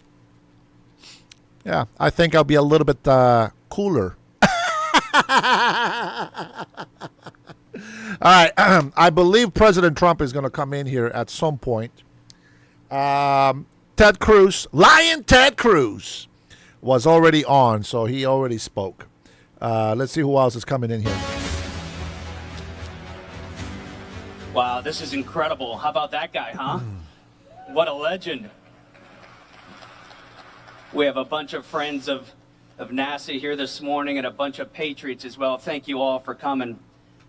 Director Kratsios, Director Vogt, Director Hassett, Special Assistant Donahoe, Assistant Secretary Coleman, Deputy Secretary Danley, Chairman Cruz, Chairman Babin, Representative Elzy, Lieutenant Governor Patrick, Dr. Bonin, Representative Paul, Ambassador Fertitta, and Dr. Pyebuff.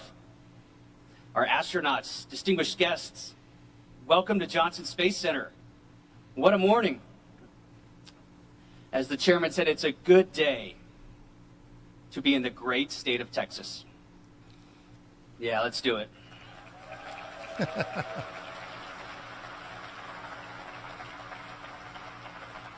For more than 60 years, this center has served as the heart of human spaceflight.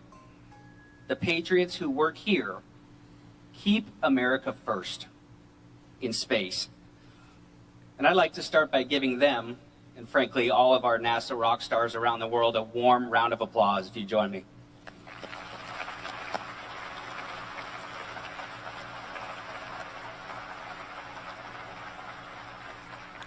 Just up the road here at Mission Control, Capcom Charlie Duke was the first to hear Neil Armstrong tell the world that he had taken one small step for man, one giant leap for mankind. And in that same room, we heard Apollo 17 Commander Gene Cernan, the last man on the moon, for now, challenge future generations to forge our destiny of tomorrow with peace and hope for all mankind. But long before the brave American moonwalkers Have a good one, Jason. Have a good day at work, brother. of Apollo changed the world, they took their first steps here in the Space Vehicle Mock-Up Facility. They then handed the baton to the Space Shuttle crews, who pioneered our presence in low Earth orbit and helped build the International Space Station.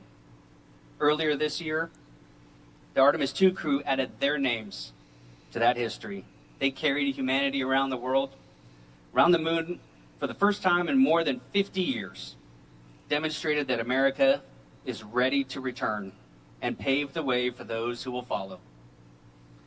In this mock-up of the Orion spacecraft, Reed, Victor, Christina, and Jeremy spent countless hours learning how to live and work inside a spacecraft roughly the size of 2 minivans. Because when you are that far from home, you don't get the luxury to call time out. You rely on your preparation, your crew, and your training. That is what human spaceflight demands.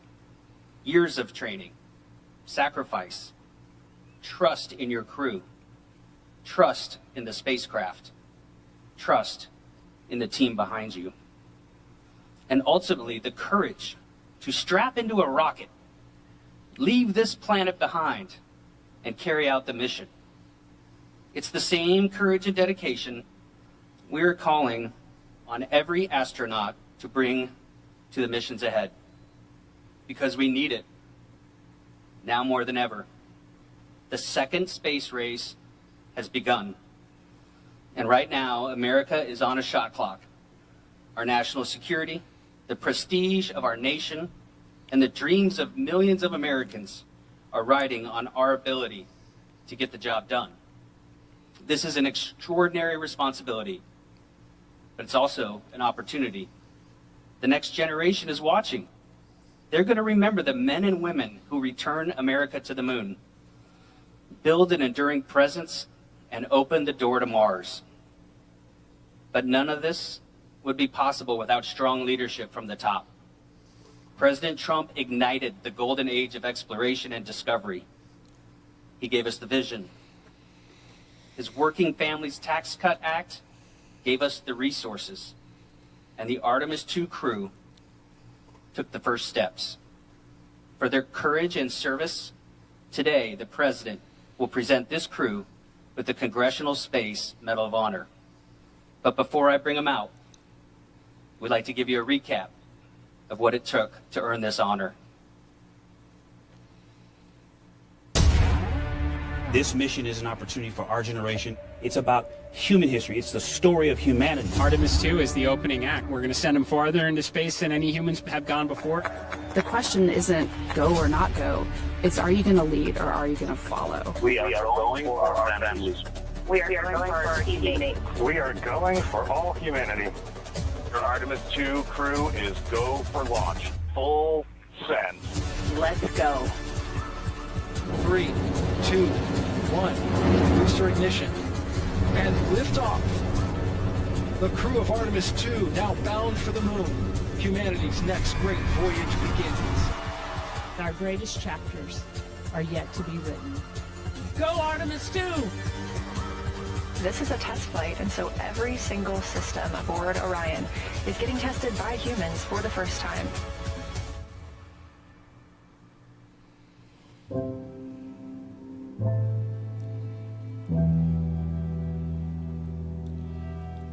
Our science team helped us out with a couple of craters on the moon that have not been previously named. A number of years ago, we started this journey in our close-knit astronaut family, and we lost a loved one. There's a feature in a really neat place on the moon, and we would like to call it Carol.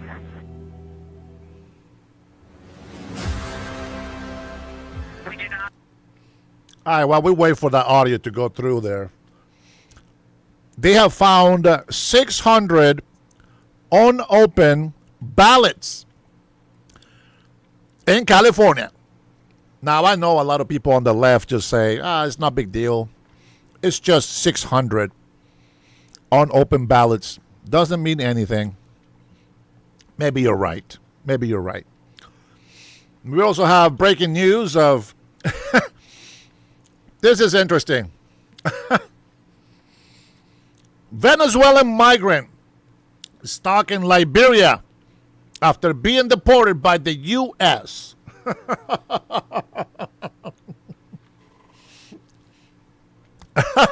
Why do we care? We don't give a damn. You can be in Liberia. You can be anywhere. Deport these guys to another country that is willing to have them. I say deport everybody to Spain, because Spain is a welcoming country where all migrants are welcome in.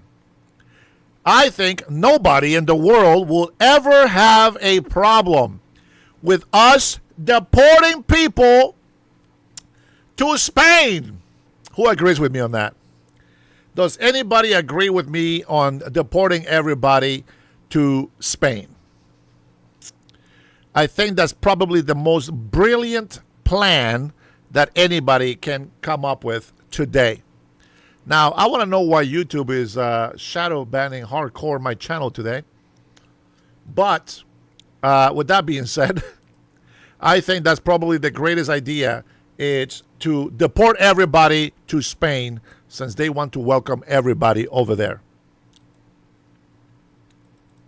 Pilot Victor Glover, Mission Specialist Christina Cook, and Mission Specialist Jeremy Hansen. Give it up for your crew of Artemis 2.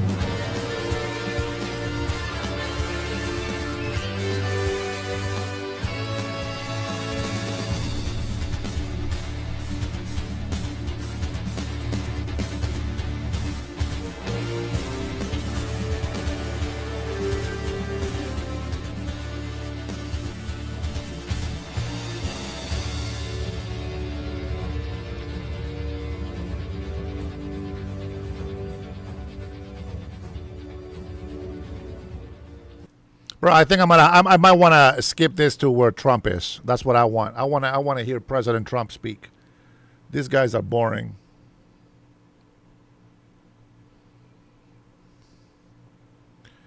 President Trump, let's go. Here we go. Thank you very much, and thank you to Jared. He's unbelievable. That man is unbelievable. I want to thank you to the to the men and women of one of the most legendary landmarks anywhere in the world, the Johnson Space Center. Very special place. It's an honor to be here. And it's a place that is a monument to grit and determination and pure American excellence, and produced some of the greatest achievements in human history. And I have no doubt that under this great administrator and all of you people, you're going to have no question it's going to go further than it ever has. I really believe that. Or I made a big mistake in getting it going again, because I had to get it going. It was a little bit it was a little bit not going too well. You know that better than I do. We gather here on these storied grounds, though, to celebrate the immense courage and service of 4 intrepid space heroes whose sense of daring and adventure led them further from Earth than anyone has ever traveled before. Incredible. That was an incredible evening. For us, it was evening. A lot of different times all over the world.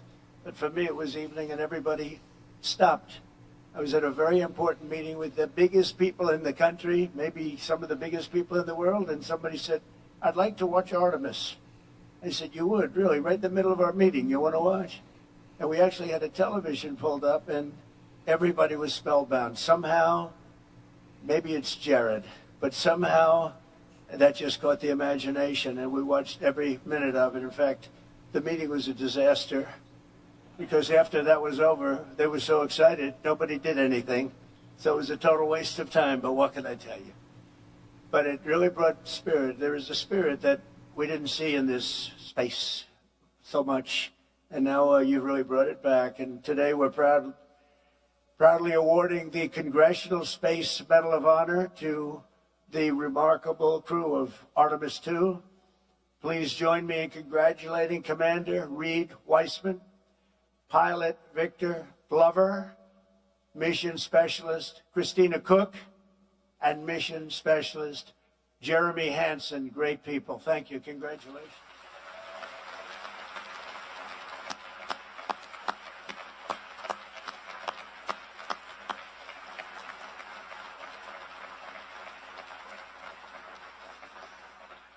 Then I'm going to be presenting them a little something in a couple of minutes. But these astronauts did not do it alone. I want to salute all of the engineers and scientists, launch and landing specialists, everyone at NASA who helped make this mission a great success. I had an uncle who was a great scientist, a great man. He was at MIT for 41 years, Dr. John Trump, and he loved space. He used to tell me about space, all space. He would throw in the word nuclear every once in a while. But he loved space, so I guess we have genetically, I believe in that stuff. I love it. I find it so interesting, so amazing. It's very special.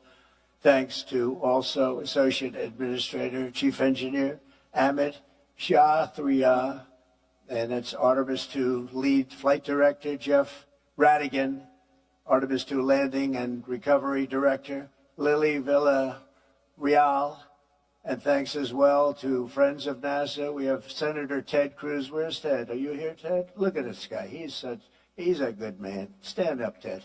He is a good man. We've had good moments and bad moments together. And I will tell you, he's good and he's smart and he loves what he's doing right here. This is something special, right, Ted? Also, another great warrior and friend of mine, Brian Babin, representative, congressman, does a fantastic job. Thank you, Brian. And Jake Elzy. Jake, thank you. What a group we have here, huh?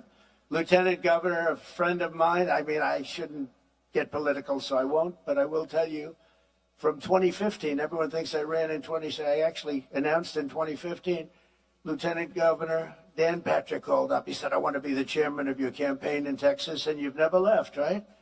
And we won it in record votes. Nobody came close. And I just want to thank you for that. You were a fantastic chairman. We didn't even have to speak too much. It was sort of good. And that's what we have to do in a little while in the election coming up. So important. Texas Controller Don Huffines. Congratulations, Don. That was a great win you had. Congratulations. We watched that very closely. Great job. And of course, we're honored to be joined by amazing members of the NASA Astronaut Corps, past and present. They are amazing indeed, and thank you for all you do and risking your lives to advance our voyage into the heavens. It's where you go to the heavens. And I understand this weekend that NASA has a very big launch coming up, the Roman Space Telescope. I was asking Jared, is that a big one? He said, it's really big. So I hope everyone that's watching, look at all the media back there, all the press. I hope you're going to inform people because this is going to be a very big deal. It's hundreds of times more powerful than Hubble and it will help unlock the secrets of the universe. So to everyone involved here at NASA, good luck this weekend. It's a big deal. And I was given a little briefing. I said, I want to know about this if it's so big. And it really is something hundreds of times more powerful than Hubble. That's all you have to know. From the very beginning, America has always been a frontier nation, and space is the highest of all the frontiers. Our manifest destiny is to explore and settle this great unknown, carry forward the light of American liberty into the stars. And Americans were the first in flight, the first in the moon, and will certainly be the first in space no matter where it is. And I know we're going to be looking at Mars very shortly. In fact, you're already partially there. A lot of work's been done, and that seems to be the next frontier. You'll be stopping on the moon, and you're going to be going to Mars. What excitement, what excitement. Yet when I took office in 2017, America's endeavors in space had come to a complete halt. It was held back by decades of gross mismanagement in Washington.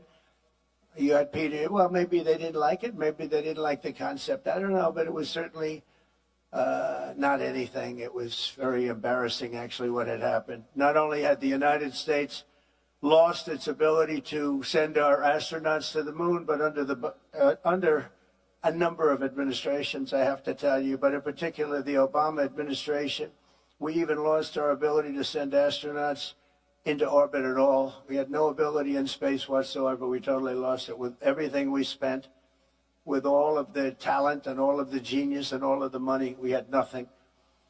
And when I got here, I came here, I went to Florida, I visited a couple of the places. I wanted to see what was going on. NASA was closed, absolutely closed. There was almost nobody there. It was like an empty building, not a good look.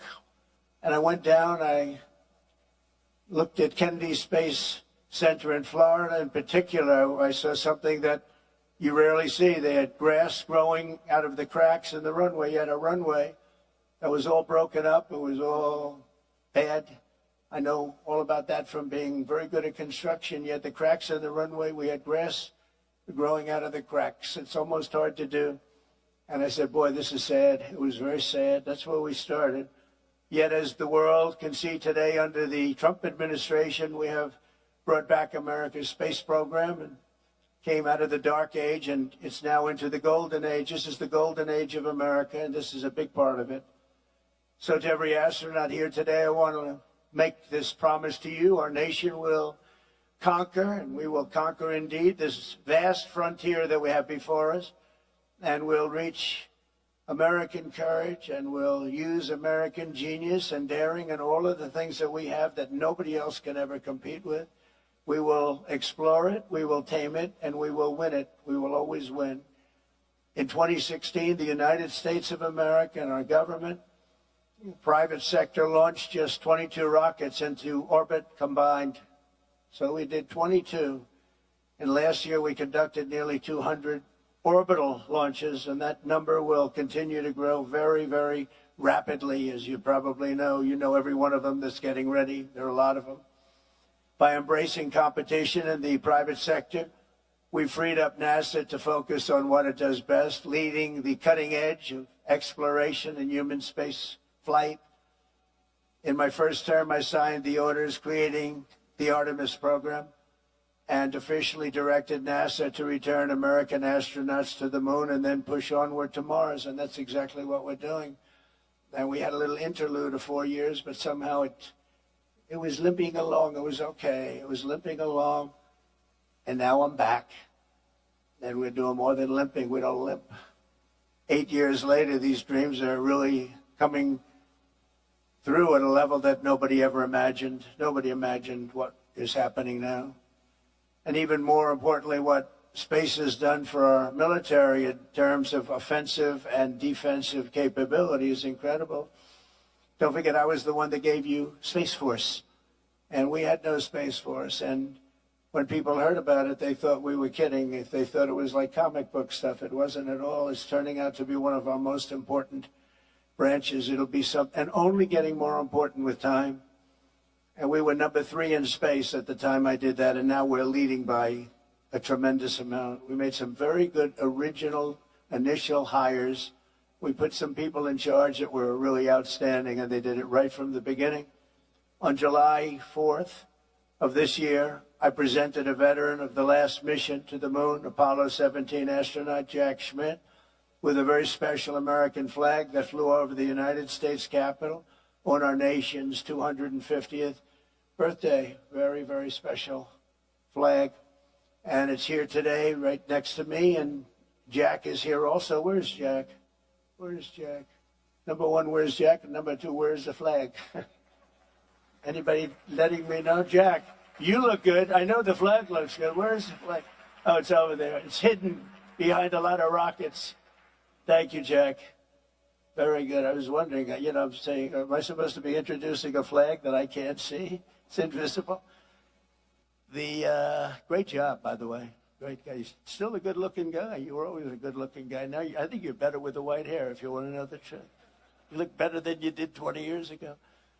Before the end of my term, American astronauts will return to the lunar surface, and we're looking forward to that. We'll do it, and we're then going to the next step. And when we do, they'll plant this very important flag to mark the site of the first permanent American settlement on the moon. They're going to have a settlement. They're building a settlement up in the moon. And we're not going to stop there, because under Administrator Isaacman, and I have to tell you, with Jared, everybody wanted him. You know that, Ted? Everybody. I got calls from you, but I got calls from Democrats. Can you believe it? I won't say anything bad about them. I'm not going to change their term or their name. But Democrats, DEM, and they called and they said he's fantastic, which set him back a lot, because when I got so many calls from Democrats, they said, is that good or bad? But I got a lot of calls from Republicans and Democrats, something that doesn't happen very often. And the people just said he's just the best. There was no competition. There was actually no competition. And I made it, and these turned out to be better than we even thought possible, right? Even better. So we're lucky to have Jared. But NASA has already begun to work on the first ever nuclear-powered interplanetary spacecraft, which will launch in 2028 on a mission to Mars. It's something so incredible. They have to go nuclear because they have essentially unlimited fuel. You don't have to fill up the tanks every so many miles, right? It's incredible. This ship will be among the first of what will ultimately be a massive American star fleet, making space travel almost as common as ocean travel today and bringing our military to a new level of excellence. Again, so much of this has to do with our military. I don't know if I'd be as enthused about it, but what it's done to our offensive and defensive capability is incredible. So we're doing this, but we're also, when you think of space or when you think of what we're doing here, the military is a very big factor. We're at levels that nobody ever thought would ever happen. And you see how well we fight. We fight very well. We're getting so much of our information from Space Force, as an example. Makes us a much better military. You look at Venezuela, what happened there. One day, actually to be exact, it was 48 minutes. And so much of that information came from space.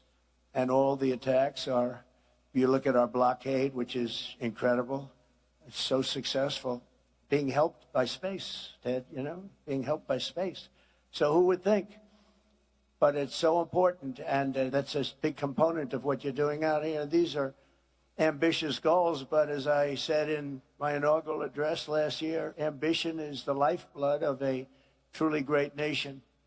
If you don't have ambition, you're not going to have a great nation. When Americans are determined, nothing can hold us back. In the end, American dominance in this domain is not a choice. It's an economic and national security necessity. A nation cannot be first on Earth if we're going to be second in space. Just not going to happen. Somehow it just doesn't work that way. It makes sense. I was going to say, does it make sense? Yeah, I guess it does when you think about it, right, Brian? For this reason, in my first term, I created the 6th branch, United States Armed Forces, Space Force. And today I have another historic announcement to make. This is something that's so exciting for me. given the rapid growth of the Space Force and the commercial space industry and the expansion of our ambitions to the moon and far beyond the moon. Far beyond the moon will someday be thought of a close location, like in the old days, the subway, the first stop. The moon will be a close location, but it's clear that we will need to educate and train an entire generation of skilled service members, engineers, civil operators, and everything else to do what we have to do and what we're right now doing the best and will continue, and I think by leaps and bounds. And that's why in a few moments I will sign an executive order to begin the process of creating a new national academy. It's called the U.S. Space Academy. That's a big deal. So you think of West Point and you think of Annapolis and you think of the Air Force Academy and you think of the Coast Guard academies. Great, they're all great. But we're going to have now a Space Force. We're going to have an academy for what the people in this room love the most. That's exciting. That's really exciting. And I'm going to be choosing a location very shortly. I know where some people want it that are in this audience. Some people come down at this one guy over there. He's lobbying me. Say, leave me alone. Just leave me alone. I'm not sure he's going to get it. I don't know if he's going to get it. But everybody wants it because it's the hot thing. Space is the hot thing.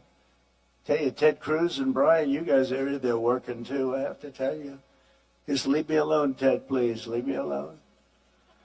But it'll serve both the United States Space Force as well as NASA and the civilian spaceflight industry, and it'll attract, train, and graduate the very best of our nation, and our nation really has to offer. And this is going to be, I said, I'll do it, but it's got to be top line. It's got to be the equivalent of the others, which are great. You know, they're among the hardest schools to get into.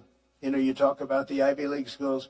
It's tougher to get into West Point, Annapolis, the Air Force Academy. Coast Guard, too. You know, we can't forget that. But so tough. All of them. Among the hardest schools to get into, and they're great, and they're great scholars. You've got great everything going to that. You sort of have to have a lot of everything. Not a little, but a lot of everything. But I said, this has to be comparable to that. You know, we don't want to do it in any other way. And it's going to be, even architecturally, it's going to be beautiful. It's going to be the top. It's going to be as good as it can get. You know, doing a bad building doesn't cost a lot less than doing a great building. I've always said it. Doing great architecture, doing something really great that's also practical. It doesn't cost much more than doing some of the bad stuff that you see all over the place. But we're going to make this so good and so exciting. But first, we have to honor the heroes who are inspiring the next generation of astronauts and pioneers and the people behind me. These people, I looked at them coming before I came up. I said, that's a good-looking group of people. I don't like speaking with those people behind me, to be honest. They look too good. But they're great people. They're great, great people. But the Congressional Space Medal of Honor, that's exactly what it says. This is a very rare thing. It's for courageous people, brilliant people, bestowed on astronauts who have distinguished themselves with exceptional service to the nation and all of mankind. Only 30 extraordinary men and women, long period of time, too, in the history of our country have received this extremely rare and distinguished honor. Real legends like Neil Armstrong, John Glenn, Alan Shepard, and the immortal heroes of Apollo 1. Today we add 4 new names to this elite roster of fearless explorers. That's really what they are when you think of it, fearless explorers that are very smart. The crew of Artemis II blasted off from Kennedy, NASA's great space center last April and flew more than 250,000 miles from Earth in, very interestingly, our 250th anniversary year. Only Jared could have thought of that, I assume. I hope that wasn't just by luck. I hope but it's pretty good. They actually went far beyond what would be the normal target. The longest the furthest anybody's ever been in space. They crossed behind the dark side of the moon and glimpsed sights never seen before, never seen by human eyes, and returned to Earth at 30 times the speed of sound and splashed down in the Pacific Ocean, completing the flawless mission. It was absolutely flawless. Artemis 2 was led by a Navy veteran, a pilot, a father, and a great patriot, Commander Reed Wiseman. With unfailing strength and calm, Reed led the crew through every phase of the flight and their safe return to Earth. He was a great leader, respected by everybody, As many people will remember, during the mission, the crew named a previously unnamed lunar crater in loving memory of Reed's wonderful wife, who he lost to cancer. So they call it the Carroll Crater. So that's making Reed a little weepy right now, because I heard she was an incredible woman. Will never be forgotten now. She'll never be forgotten. We honor her. And truly the memory is all about the moon. That's a great one. I wish they'd name something like that after me, Reed, but I don't know. I'll have to get the governor's approval. I like that. That's beautiful. So, Reed, we salute you. We salute your family. And we congratulate you. Thank you very much.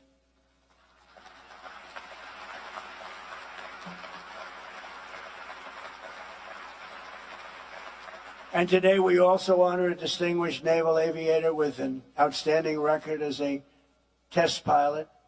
He served in 24 combat missions for our country before taking on the most dangerous mission of all, Pilot Victor Glover. Victor led guidance, navigation, and control operations with perfect skill and absolute total precision. And you have to have great precision or things will not go well. And he did it with the heart and the faith that brought out the best in this incredible team before the spacecraft passed behind the moon and lost communication. And they did. I was watching. There was absolutely none. I said, what's going on? But they lost total communication with Earth for a fairly extended period of time. Victor turned to prayer and reminded us all of God's love for all of his children. And Victor, thank you very much and congratulations. It's incredible. Great story. We also, thank you.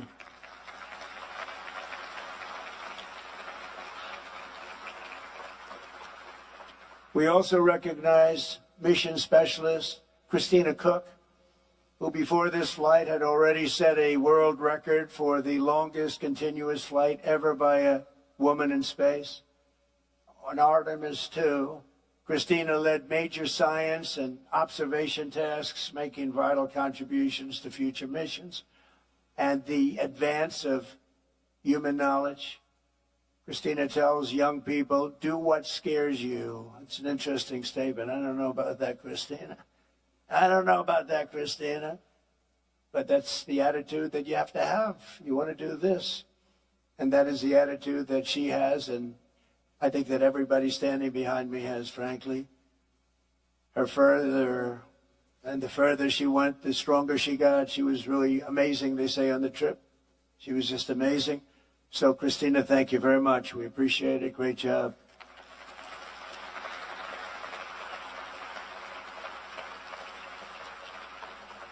And finally, we honor a master of science and physics, a fighter pilot, a great one, and a beloved member of the astronaut team, mission specialist, Jeremy Hansen.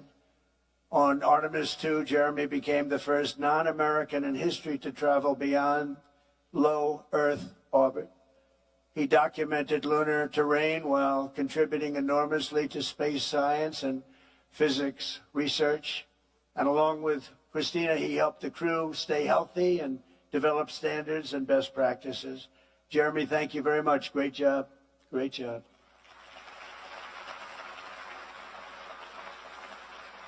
So with unmatched bravery and unwavering faith, these four extraordinary astronauts renewed the legacy of the pioneers and explorers who charted the world's oceans. climbed its highest summits and tamed the American West. Great people, great men and women, incredible. That spirit is written into the soul of our nation, and in the daring deeds of these heroes, we're reminded that for America, no aim is too high, no journey is too far, no challenge is too tough.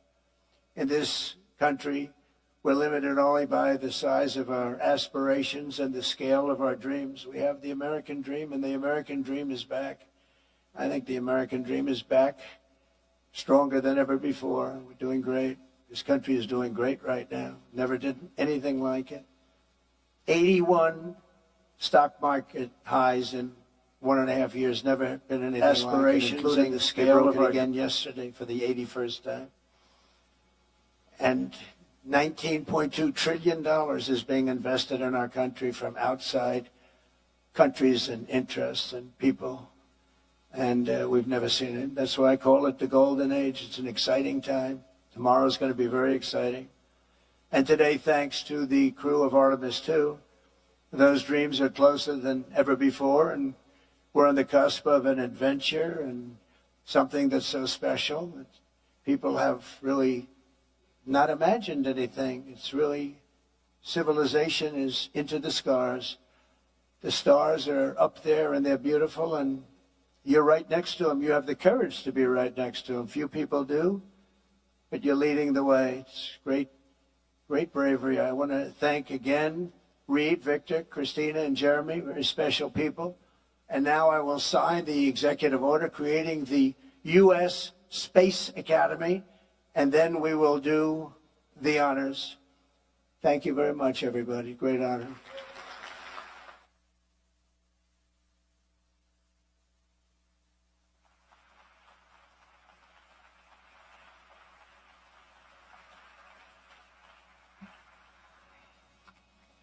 Okay. Gotta pick a good one. Pick a good pen.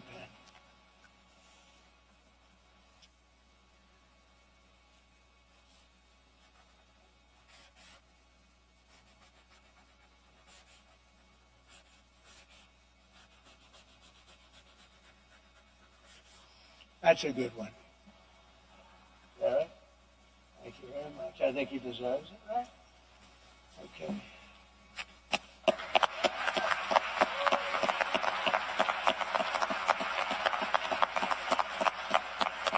Thank you, Travis.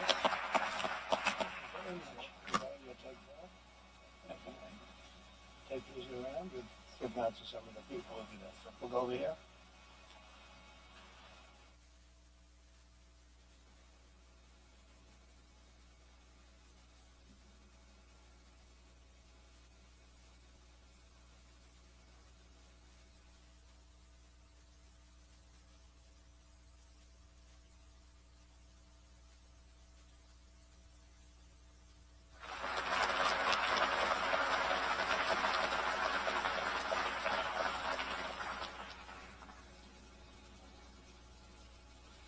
Ladies and gentlemen, the President will now present awards to the crew of Artemis II. As mission specialist on Artemis II, Jeremy Hansen demonstrated exceptionally meritorious contributions by executing spacecraft communications, navigation procedures, and pre-launch verification activities, including pressure suit regulator checks and Orion systems configuration. Throughout the lunar flyby sequence, he led and executed detailed observation protocols, capturing and documenting lunar topography, eclipse phenomena, and solar coronal behavior while directing real-time scientific data collection for geology and heliophylix research. He performed manual control assessments and crew health evaluation tasks, including the orthostatic and tolerance garment test, advancing validation of systems and human factors performance essential to future lunar landing operations and long-duration deep space missions. During the mission, he was integral to the crew surpassing the Apollo 13 distance record and reaching approximately 252,760 miles from Earth, farther than any humans in history.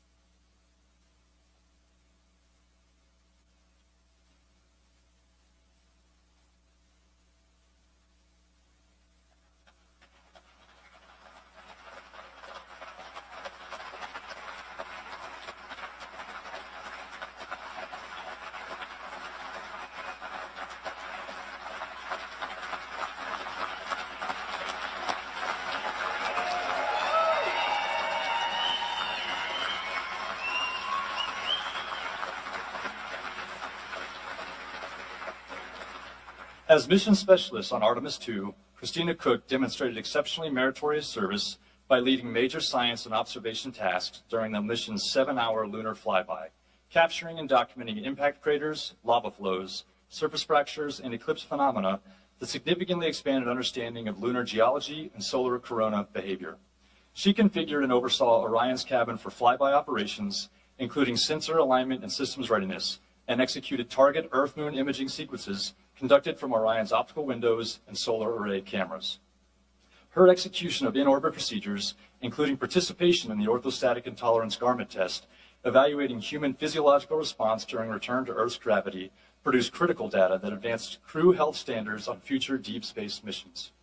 During the mission, she was integral to the crew surpassing the Apollo 13 distance record and reaching approximately 252,760 miles from Earth, farther than any humans in history.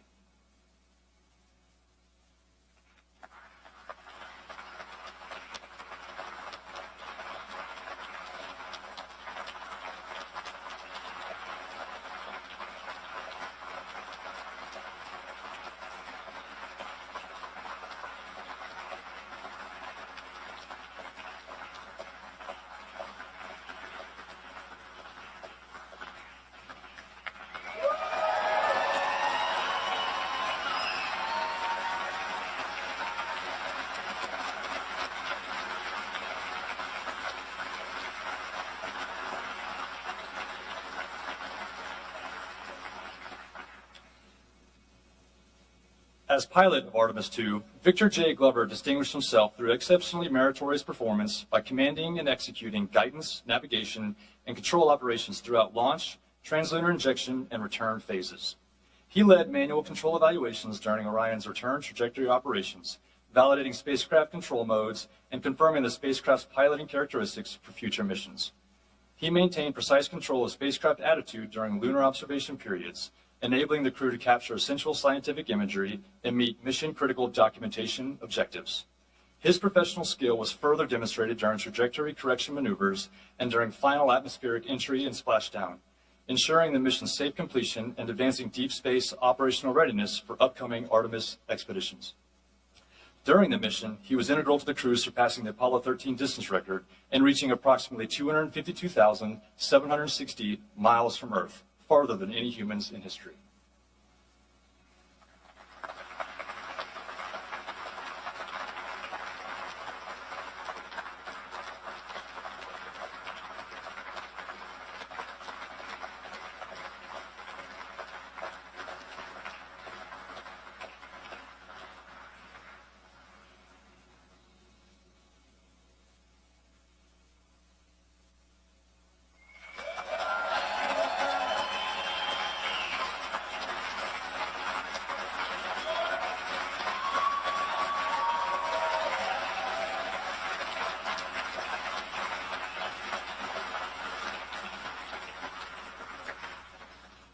As commander of Artemis II, Reed Wiseman exhibited exceptionally meritorious leadership in executing the first crewed lunar mission in more than 50 years, commanding and leading the crew through critical pre-launch validations, including SLS RS-25 engine readiness and Orion spacecraft power-up and suit integrity checks.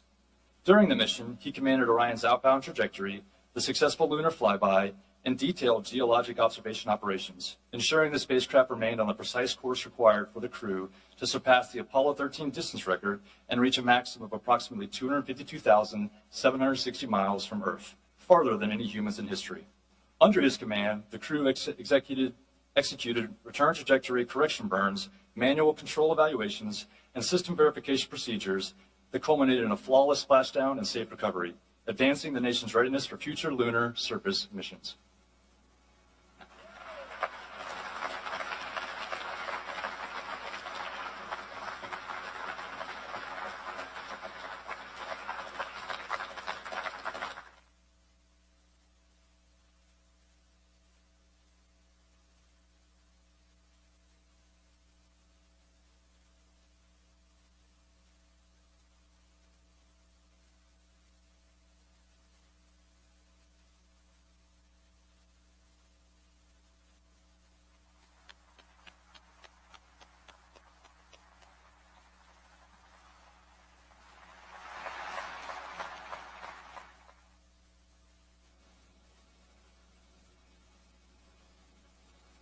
Victor, Christina, Jeremy, what an honor to do this with you three.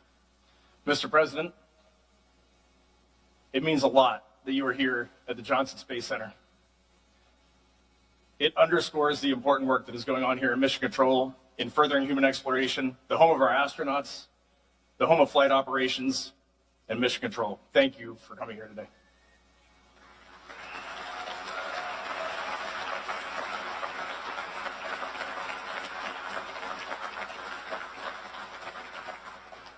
This is awesome. Oh, on April 1st, on the launch pad, when we were getting ready to ride this magnificent rocket, the crew said three things. Victor Glover said, "We are going for our families." Many of you are here today. Thank you so much for supporting us. Christina Cook said, "We're going for our teammates." Mr. President, when we were backstage and we heard you mentioning some of those names of those people who sent us on this mission and brought us back safely, that was warming our hearts. Thank you for honoring those people. And then Jeremy said, "We're going for all humanity." When we went around the far side of the moon, which has now been rounded up to 252,760 miles, we'll take it, keep rounding it up. We got to talk to you. You gave us a call. And the one thing that really sticks out to us is you said how proud you are and how proud our nation is of the job that we had just accomplished. And for us, that is what we set out to do. We wanted to inspire this nation and inspire the world. And for us, that showed us we were on the right track. So thank you for that call. We wear these 4 medals, and we are going to wear them with pride. But please know, it is not pride for ourselves that we feel, and I truly mean that. It is pride for the grit that our families had when we left this planet. It is pride for that team, this NASA team, that sent us on this mission, and it is pride for the international community that stood alongside us, got this vehicle ready, operated it, and cheered us on. So thank you for bestowing this honor on us. And in closing, how cool it is to be an astronaut here in Houston and to see our entire astronaut corps standing here supporting us. And behind me, you have the Artemis 3 crew, Randy, Luca, Frank, and Dr. Andre Douglas. And we are so excited to see where Artemis 3 goes and where the rest of this office goes, thanks to your vision and Administrator Isaacson's leadership. Thank you all.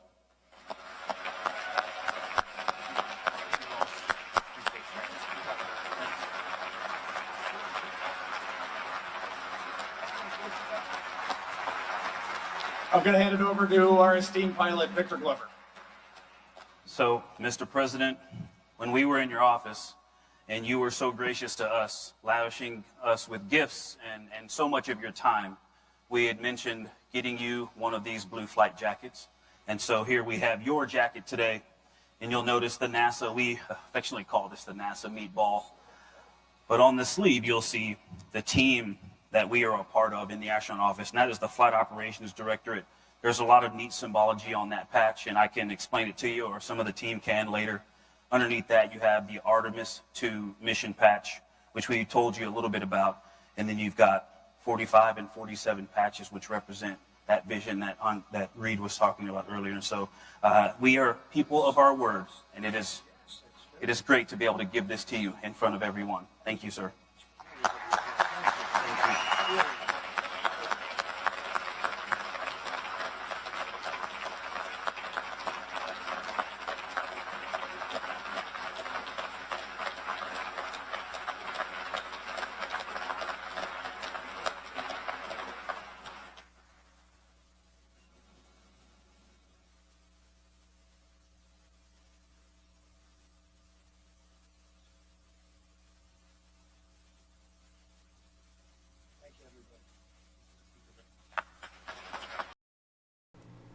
All right, that's enough out of that. That's enough out of that. So that clip that I just showed you right there, it's this is what African Americans do when they're making fun of African Americans. This is what Africans making fun of African Americans. It was a short video shared by Asmongold, if you guys know who that is. Yeah, anyways, so let's go ahead and continue. I guess we will have no interruption from the libtards today. Apparently, YouTube is doing a magnificent job of keeping all the all the trolls out of the chat. Now, one of the things you have to understand about viewership is that there is, even though we almost have 24,000 subscribers, you have to understand that most of the subscribers will probably just go dormant, so to speak, or they have subscribed to many channels, so they don't get to join all the lives. I get to about maybe, a small percentage, maybe up to 10% of regular viewers that come onto the show. And that's what happens with viewers. So, when you have that kind of problem, it is what it is. There's nothing that we can do about it. So it's all good. Let's go ahead and get to our next clip over here. Now, this is what's going on, Scott, with the tariffs on Canada. And, of course, the way that Canadian news reporters or politicians will speak will probably be the opposite of what we hear on this side of the business. But let's take a listen to see what happens here. And I think China, is trying to play both sides. But let's take a listen. And more is U.S. Ambassador to the UN, Mike Waltz. Mr. Ambassador, thank you for joining us tonight. Your perspective on what is happening with our relationship right now with Canada. It does not look like Mark Carney wants any deal, certainly not before the midterms. Well, hi, Laura. Look, there's a couple of things I think that's important to point out here. Number one, let's set the stage for what President Trump is not just attempting to do, is doing around the world.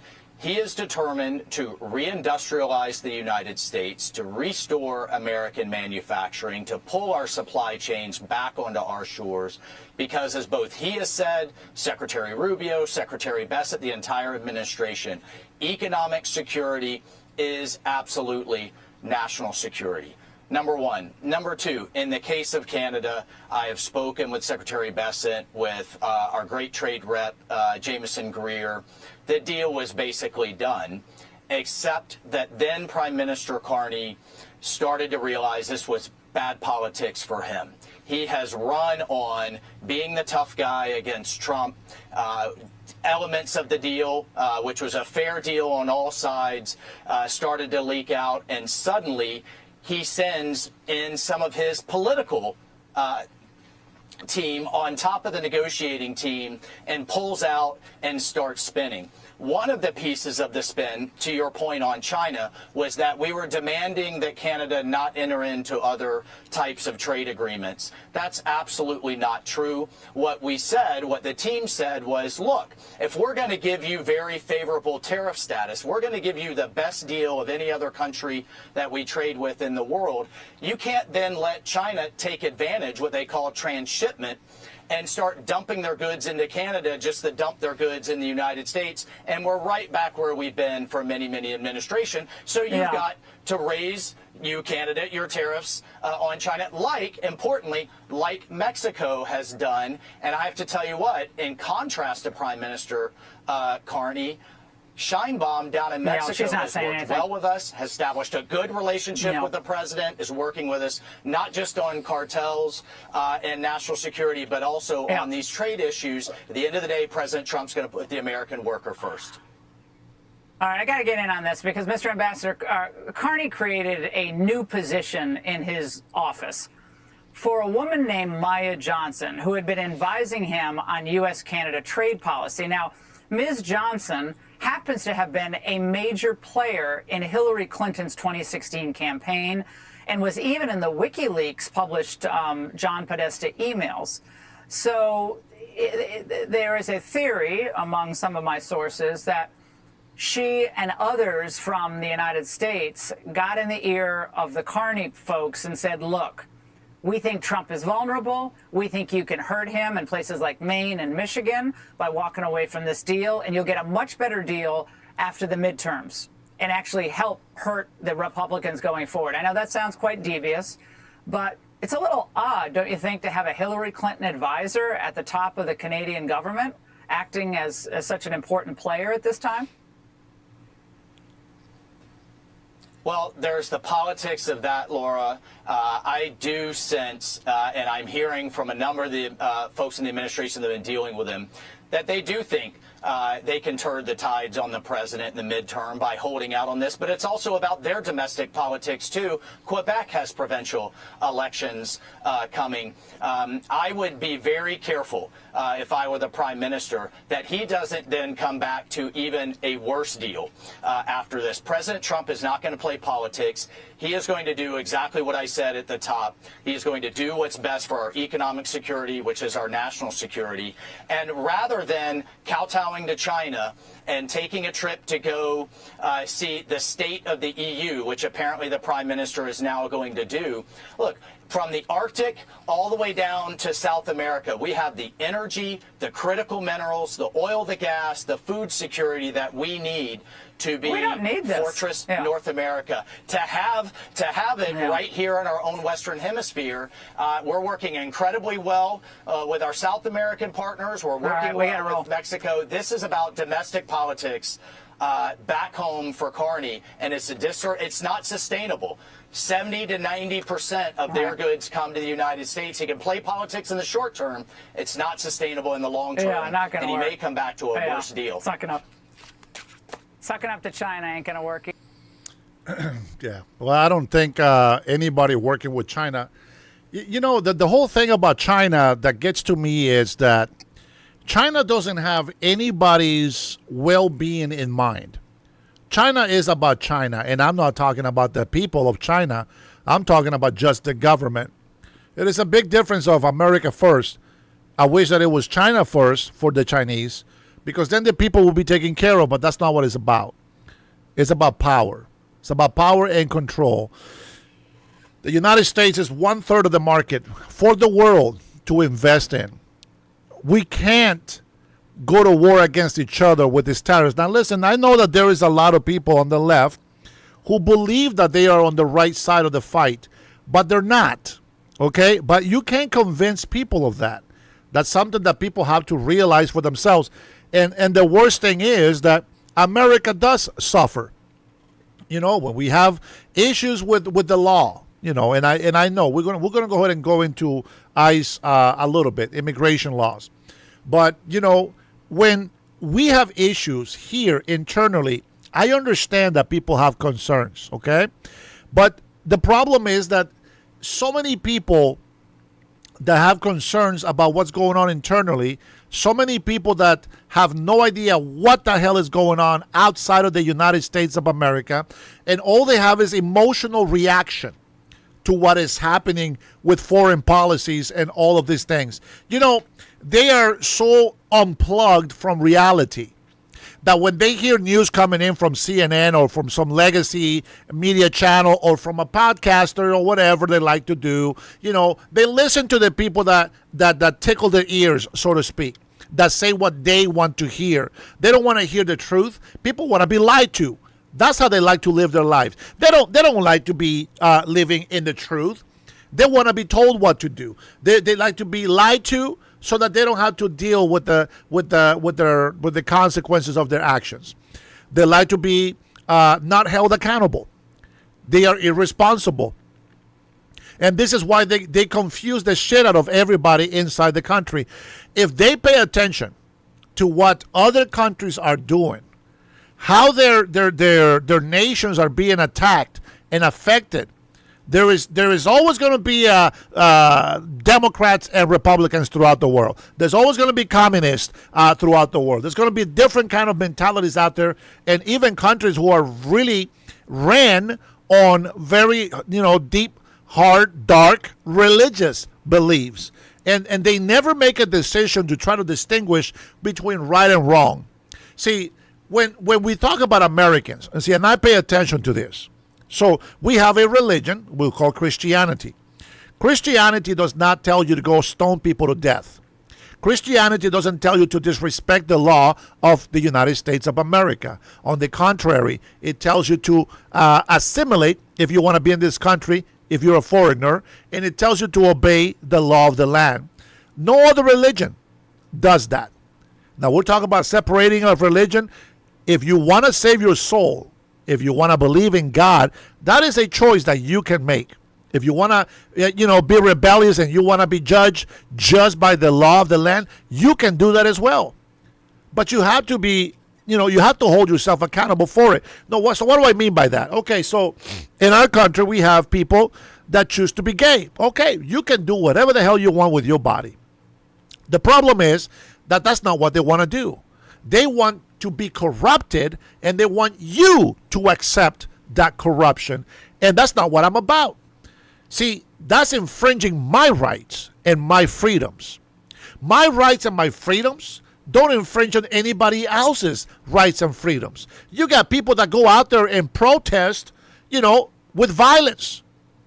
And then when the opposite side does it, that's a problem. No, there's a bunch of hypocritical people out there. And I always say this, you can live however you want to live, but you got to respect other people's rights and privacy as well. Okay? I don't like this picking the LGBTQ side as, these are the victims when they're the violent ones. I don't want people picking all the Christians, they are the victims when they're the violent ones. No, that's not how it works. There has to be a middle ground. You stay on your side, you stay on your side. Everybody has to respect everybody else. Now, a lot of people come into my channel and they complain about, you believe in the freedom of speech, but you block somebody anytime that they disagree with you. No, you're being morons. You're being assholes on my chat. That makes other people feel uncomfortable, and I don't appreciate that. Of course it's going to trigger me. Of course it's going to piss me off. Of course I'm going to block your ass and kick you off my channel. You are garbage. You are shit. You don't bring nothing of worth or value into somebody else's life, so you will be banned. You will be blocked. I don't give a shit. I want people that want to be involved, people that want to make a change, people that believe on the truth, not just retarded people that want to destroy our country. It is crazy how many people, how many trolls are out there as if nobody's actually going to listen to the truth. How many trolls are out there? This guy is so un-American. Are you fucking kidding me? Show me. Prove me that I'm un-American. They can't. They never can and they never will because they're lying out their ass. Now, with that being said, the Democratic Party has a problem. Now, they like to go into conservative channels. I've seen it. I watch PBD's broadcast, which they have millions of subscribers. They didn't get above 15,000 people watching the channel. Imagine that. Millions of subscribers and you got 15,000 people. That's it. That's a huge shadow ban. Huge. Why? Because they're more on the conservative side. And I'm going to tell you, I find it interesting that a lot of people like to defend the legacy media outlets out there when all they do is talk shit about our country. I really don't know how we have allowed these hateful people that hate our country, to multiply so much. To the point to where, like, a lot of veterans are being corrupted with this hateful mentality towards the United States of America. I just don't get it. Yeah. What about it, Timothy? Does it bother you, or are you celebrating? If you're celebrating, go celebrate. Go for it. I wish you would prove me wrong, but you don't. I wish you would prove me wrong, but you don't. That is the problem with you guys. That's why you guys get blocked. With that being said, here's a clip from the 5. And if you don't like Fox, that's okay. But it is the truth. Democratic frustration with Hassan Piker is boiling over. He's the guy they think they can win over young voters with, despite his freight train of baggage, including his controversial comments about Jewish people and America deserving 9/11. In particular, the far-left streamer has become a constant thorn in the side for Abdul El-Sayed and his supporters after he snagged the Michigan Senate nomination. Moderate Democrat Debbie Dingell has clearly had enough, mostly of the reporters asking her about Piker. I am done. So don't any reporter ask me again about Hassan Piker. It's not what November is about. Republicans are trying to make it. They're trying to divide us.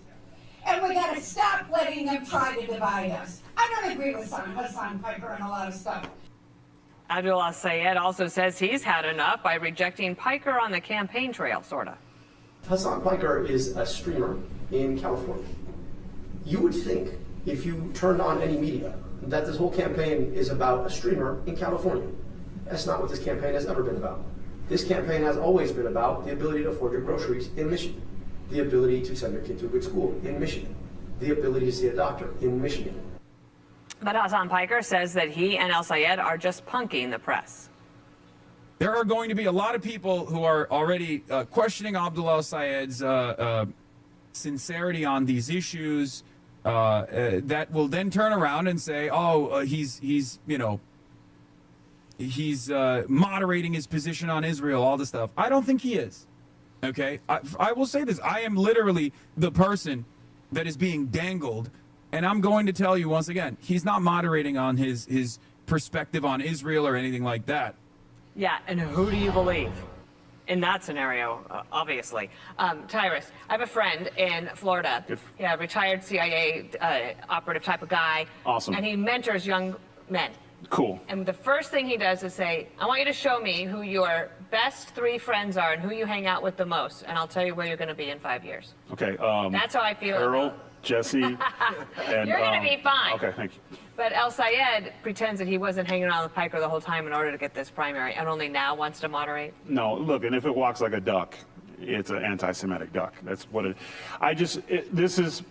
It makes me laugh. When I was a kid coming up, I remember when David Duke ran for office, right? And anyone who voted for David Duke didn't be like, well, I disagree on a couple of things with him, but his policy on economics, you were a white supremacist or white supremacist sympathizer if you're with him. These guys are with him because he benefits them. So everything he stands for, you had no problem being in a party with him. You had no problem him going up and getting all that attention. This is who they are. They can't cover it up. I get why they're nervous, because they're afraid that the American people might not have the stomach for what they are. But everything that they've said they are, Piker's telling the truth. He's literally the side chick going, no, he was at my house last night. Nope, he was there. I have the photos. He's just telling his wife that, the American people, so she won't be so mad. But this is who they are. And when he gets in, they've done this over and over again. It's just, if the people of Michigan vote for him, they also have to own it. If you vote for him, you're anti-Semitic too. You are, because that's who you support. Just like if David Duke, you voted for David Duke, yep. you got to own everything about him. Just like with Trump, they love to tell everybody when you voted for Trump, everything that he is, you embody. This is who he is. Do the people of Michigan have the stomach for it? I don't think they do. Troy, thinking back to your campaign days and also being on Capitol Hill, when you look at all of these Democrats now, like Debbie Dingell, who I can imagine that she's probably frustrated having to answer questions about Piker. But I also feel like all of this attention on Piker takes away from what El Sayed himself has said. And don't take that from me. Piker just said it himself. Yes. It kind of reminds me, we've now been playing clips of Barack Obama criticizing socialism. So the farther left you get, everyone else appears more moderate. We just referred to Debbie Dingell as a moderate. Mm-hmm. Says who? I mean, what about her? What about her voting record is moderate? People appear more moderate when compared to a guy who can't make up his mind whether rape was a good idea on October the 6th in Israel or not. Everybody is moderate compared to that. So Piker actually, in a weird way, may benefit some of the candidates. He's not on the ballot. He's not running because he's not electable. But people appear a little bit more moderate because they want to disagree with him. Mm-hmm. Jessica, apparently there is some polling that shows El Sayed not doing great, especially in rural parts of Michigan. And one of the reasons that the House Democrats are concerned is that if he does really badly, he could pull some of them out as well. Be sure to like and subscribe. I know the left never wants to hear it. I get it. I get it. You guys like to live in denial, but I don't live in denial. I like to live on the truth. And I'm going to tell you, a lot of people that choose to say, oh, I'm independent, or, I'm not Republican or Democrat. Well, let me tell you something. There's only two parties in this country for a reason. Everybody else is irrelevant. I'm going to tell you this, and I'm going to give you an example. Like in New York, what happened in New York? Let me tell you something. We had a Republican who I believe was right, to run on the values that he had. But we also had Cuomo, which, we know he killed a lot of our senior citizens over there in New York. That could have been a mistake. It is what it is. What can you say? But you have to get to a point where, now just so you know, it says that there's 4 people watching. But my analytics tells me that there's 260 people watching with me. Now, with that being said, I'm going to say this. What we have is people with lack of common sense.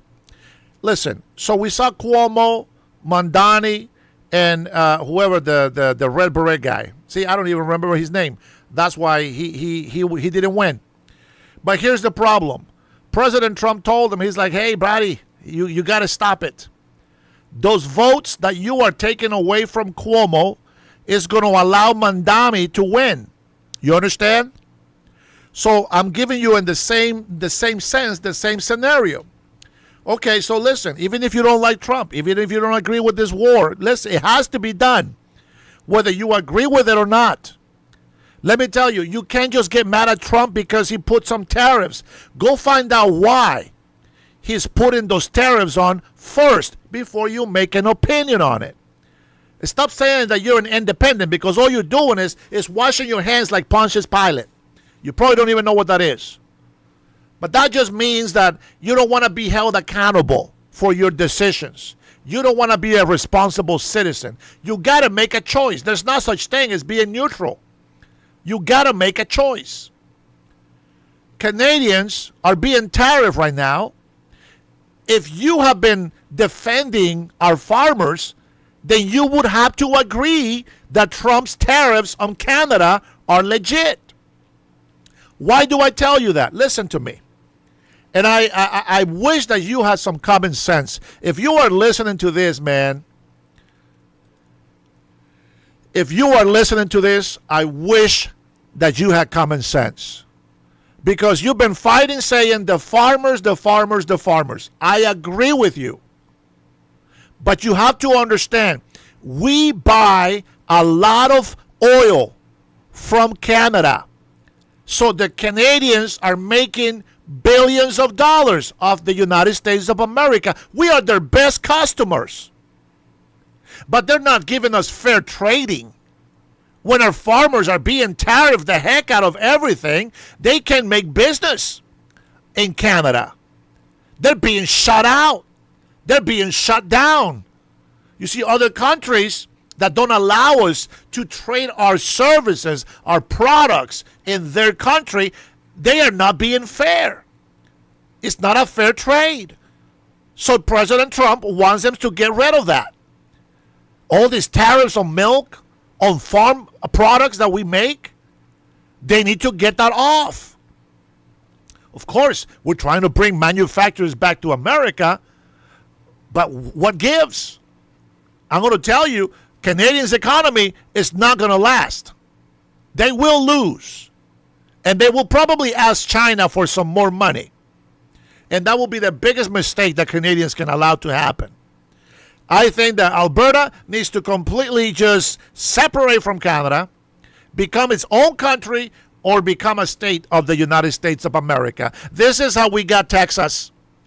Texas was being abused by the Mexican government, and they wanted to become part of the United States of America in exchange for protection. So I think that Canadians from Alberta will have that protection, and they will keep their economy. And if they want to be an independent country, they can be an independent country, and they will be very successful. But they won't have the military power that we have.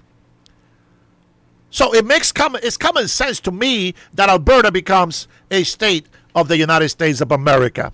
They can still keep their culture. They can still keep their values. And I'm going to tell you, it's good for them. It's good for us. That's just my take on that. Now, with that being said, we had to look out for the United States of America. We had to look out for our own economy.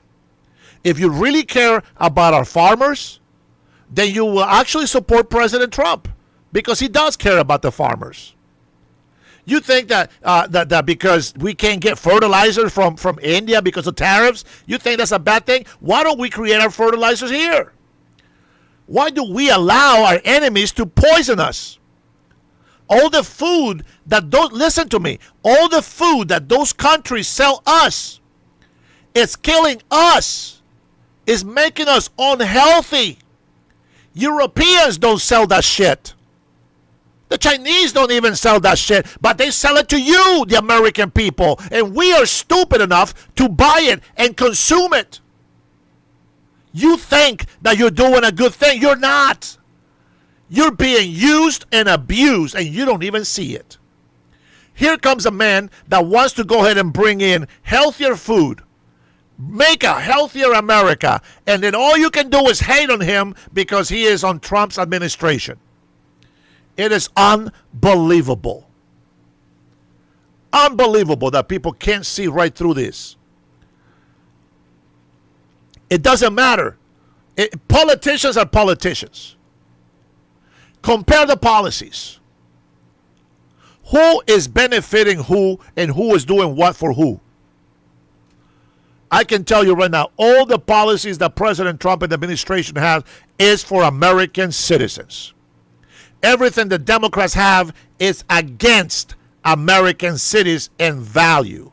American citizens and values. We protect our children. Democrats want to abuse them. We protect our women. Democrats want to destroy women. We protect this country from the borders to legal citizenship rights. Democrats want to open the borders and allow criminal illegal aliens to be in this country. What gives? How do you choose? How do you make the right choice? Being independent, that doesn't mean shit. That just means that you're hiding from responsibility. So what if you don't like Republicans? So what if you don't like Democrats? You make a decision on what's best for this country, not for your party, for the country. Because I'm going to tell you right now, if the Republican Party was doing the same shit that Democrats are doing right now, I will be talking shit about them. Because that is anti-American. It is un-American. To support foreigners before your own citizens. It is ridiculous.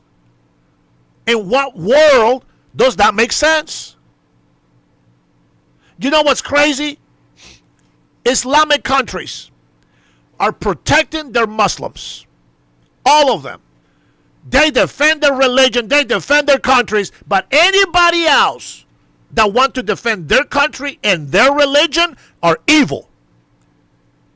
And the gullible minds eat that stuff alive. They eat it like it's just substance to their brain. It's like they want to eat cancer because it makes them feel strong. That is crazy. I find very curiously that people want to be self-destructive. I don't understand why mankind want to self-destruct. It is I don't know. It just doesn't make sense to me. How can you say you have common sense and then you don't care about your people? When we talk about Muslims, it's more than just a religion. We're not talking just a religion. We're talking about Islam taking over the United States of America. Do you understand how fragile the situation is?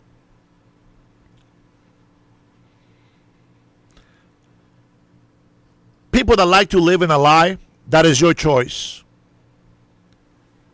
Tell me, which party does not want to have audits on the money that taxpayers have given to the government?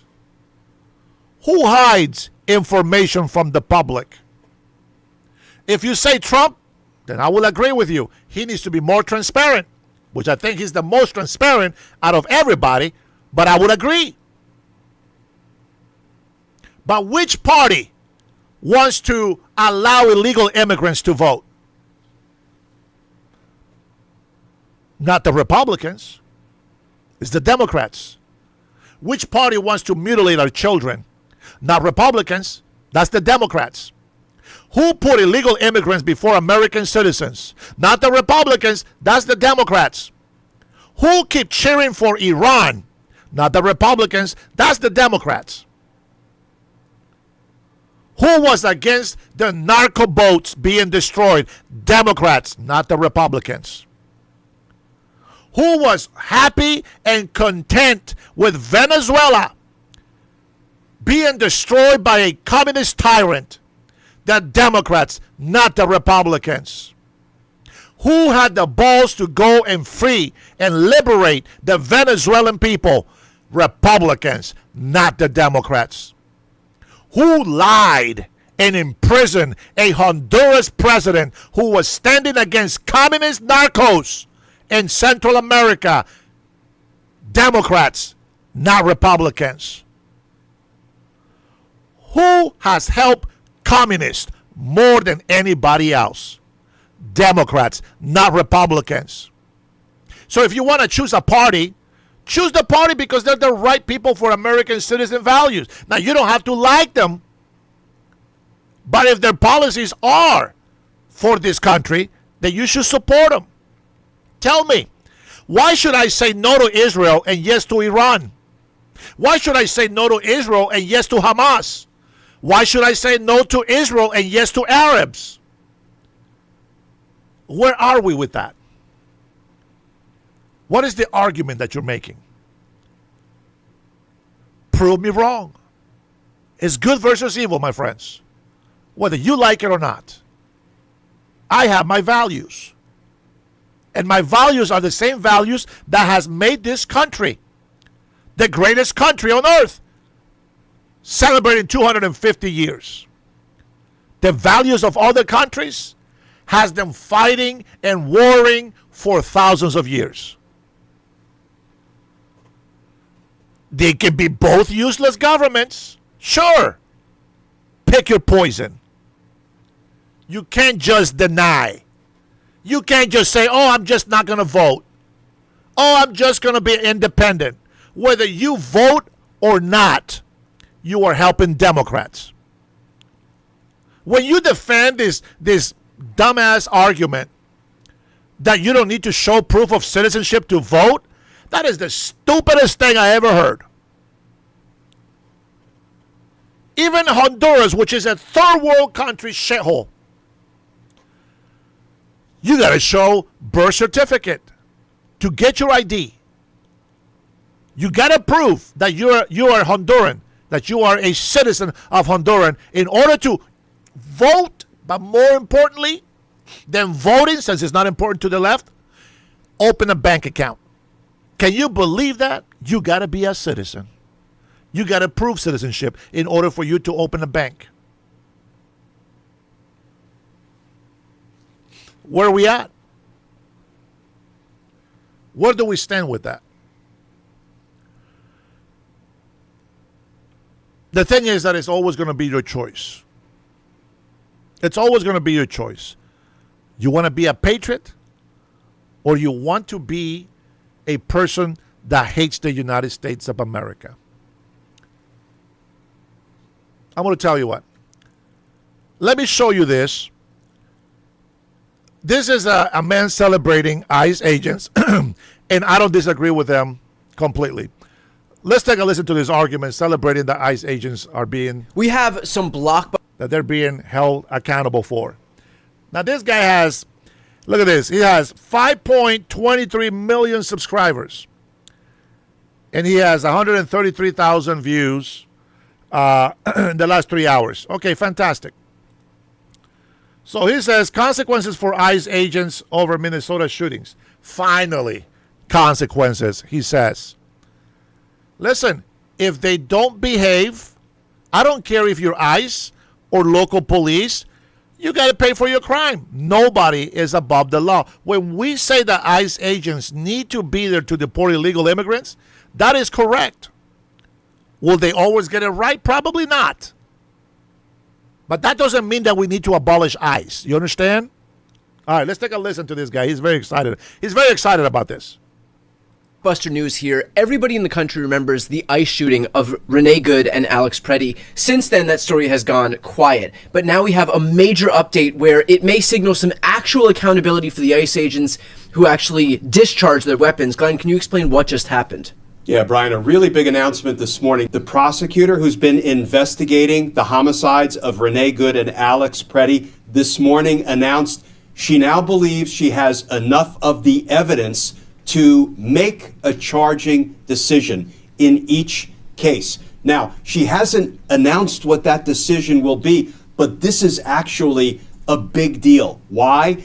Because our viewers will undoubtedly remember that the Department of Justice, Donald Trump's dirty DOJ officials, were refusing to provide the evidence in connection with those two homicide scenes to the Minnesota State investigators and the Minnesota State prosecutors who were trying to do their job, investigate potential murders that occurred in their state, in their jurisdiction. They actually have a responsibility to investigate them, even if the killings were committed by federal agents, federal officers, federal employees. It is still a state matter that needs to be investigated. And first Pam Bondi and then Todd Blanche basically hid the evidence from the law enforcement authorities in Maryland. And it got so bad, Brian, that the Hennepin County District Attorney, Mary Moriarty, my hat's off to her determination to move in the direction of justice here, sued the Department of Justice, a state district attorney suing the Department of Justice to try to get the evidence, access to the evidence she needs to discharge her law enforcement, her prosecutorial responsibilities to make sure she fully investigates these two killings by ICE agents. And, you know, if I can just take our viewers through a very short timeline that shows just how outrageous this conduct was by first Pam Bondi and then Todd Blanche. These killings of Renee Good and Alex Preddy were committed in Minneapolis in January, this past January. DOJ hid the evidence, secreted the evidence, refused to give it to the Minnesota State law enforcement authorities for a full 6 months. You know when they finally relented? Not when Mary Moriarty sued them. They finally relented on July 13th, just a matter of, a month or so ago.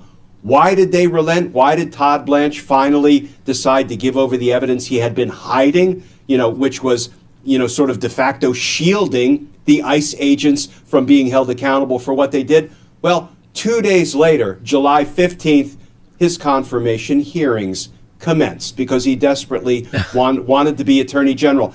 I don't know. I'm going to go out on a limb and say those two things are related because he probably wanted to try to moot out any hostile questions about why in the hell are you, figuratively speaking, kind of hiding out the ICE agents in your basement? Because that is the effect of not giving the law enforcement authorities who are in a position to prosecute these ICE agents, the Minnesota State authorities, sort of not giving them the evidence they need to do so. You might as well just call it what it is.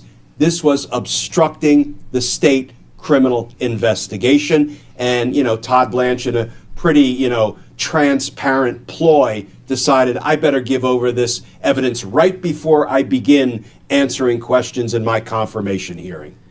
A quick note for those who are watching right now, this is obviously a fast developing story and an important one, as we might actually see some accountability for these ICE agents. So for those who are watching, if you want to follow along with the story, the best way to do that is to subscribe to both of our channels.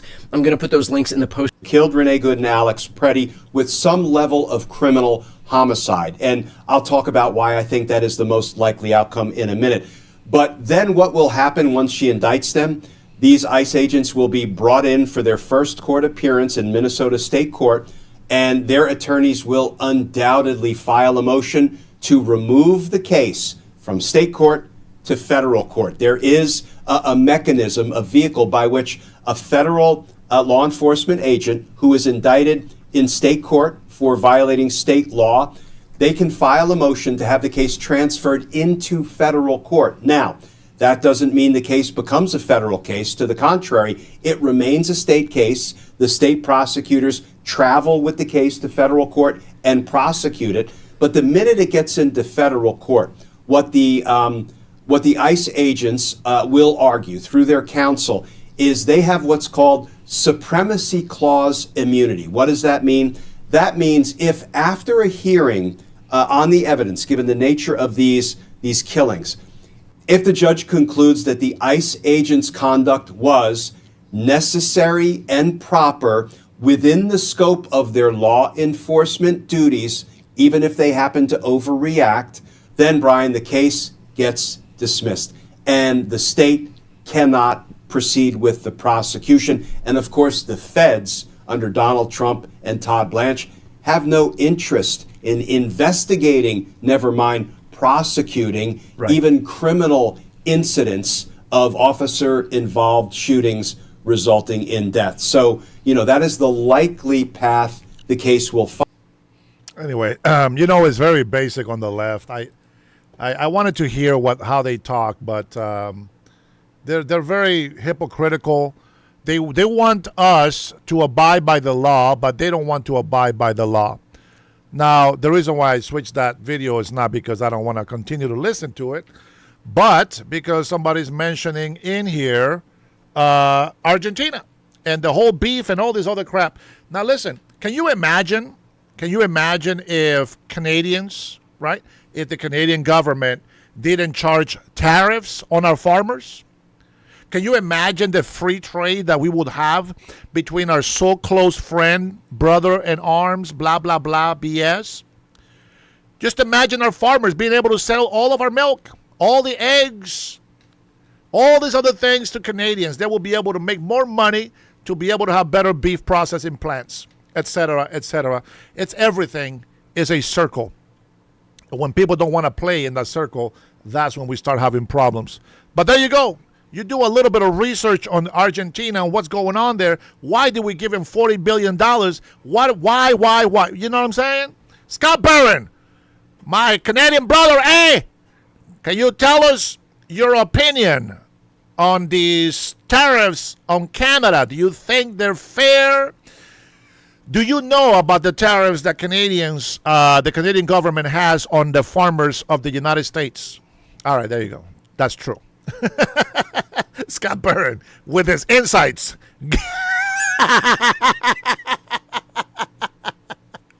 Scott Barron, man, he's just our brother, bro. He knows he wants his Canadian family, to prosper, but he also loves us Americans as well. And we love you, brother. We love you as well. We thank you for that. But here's the thing that people talk about Argentina. Imagine this. Canada is right next to us.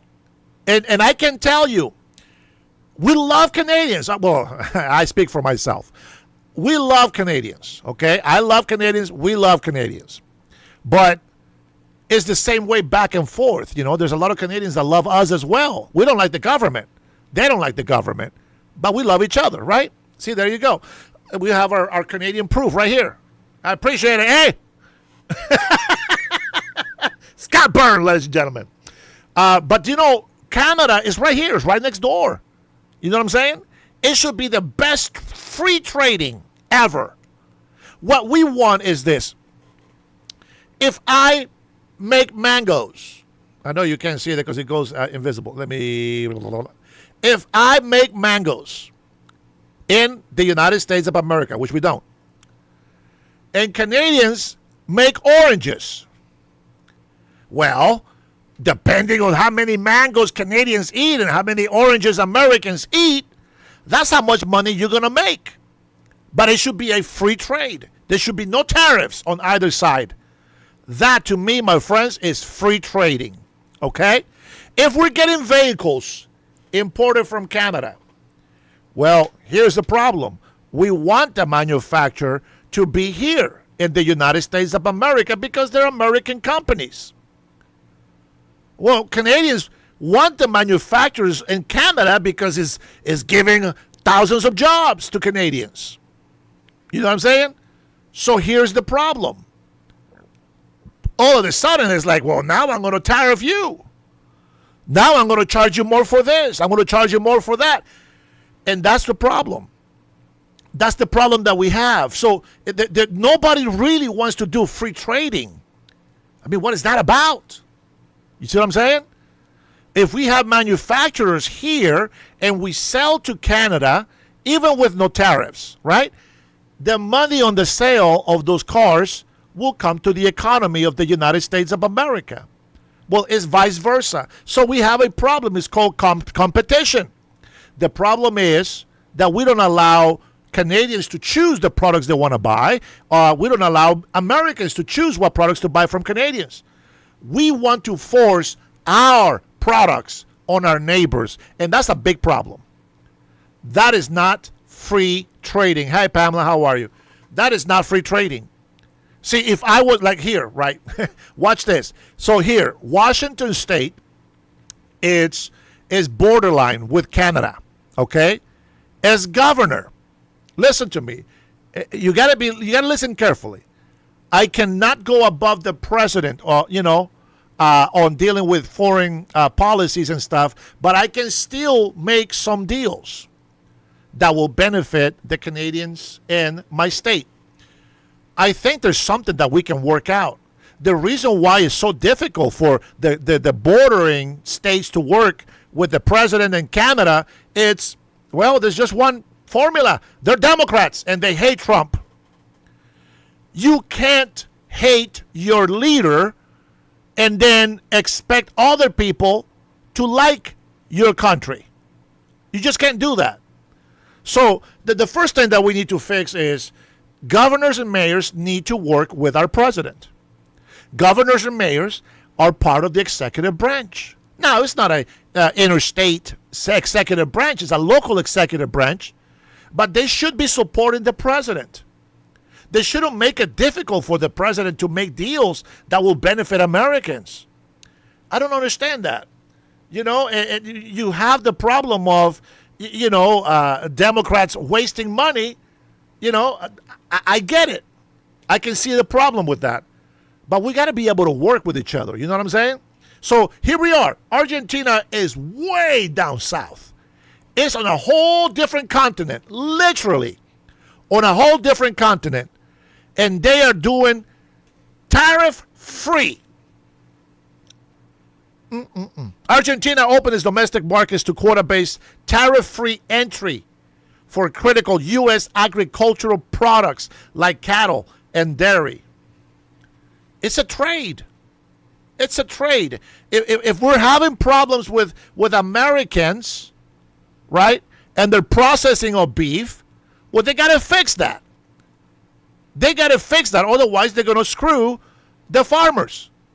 That's how the farmers get hurt. The farmers get hurt because of weather. They get hurt because of excise tax. They get hurt because of local taxes. Everything affects everything around in the local economy. But the fact that Argentina was saved by President Trump, the United States of America, they have made other deals that we benefit as Americans. There's more to the farmer problems than the leftists tell you, okay? Rush Baby is here in Washington State with me. She knows that Washington State used to be a farm state. And little by little, during the last 40 years, we have been losing farmers left and right. It's hard enough for farmers to compete and do their job when we have bad weather, when we have, diseases or whatever it is that affects the crops. We have enough problems with that, and as the government, you should be protecting them. I'm not saying that farmers should depend on the government. I don't agree with that at all. But I believe that the government should leave them alone a bit more. You see what I'm saying? Let them thrive. Let them thrive with the excuse, for you leftists, for the reason on our side, the right people. Let them thrive because they are the producers of our food. Stop taxing the shit out of them, man. Let them provide cheap food for us with greater quality. It's not hard. Food is expensive because the government is choking all of the benefits from the farmers. It is a fact. It is a fact. Our local government are choking our farmers. They are making negative money. They're losing money every year, every crop that they harvest.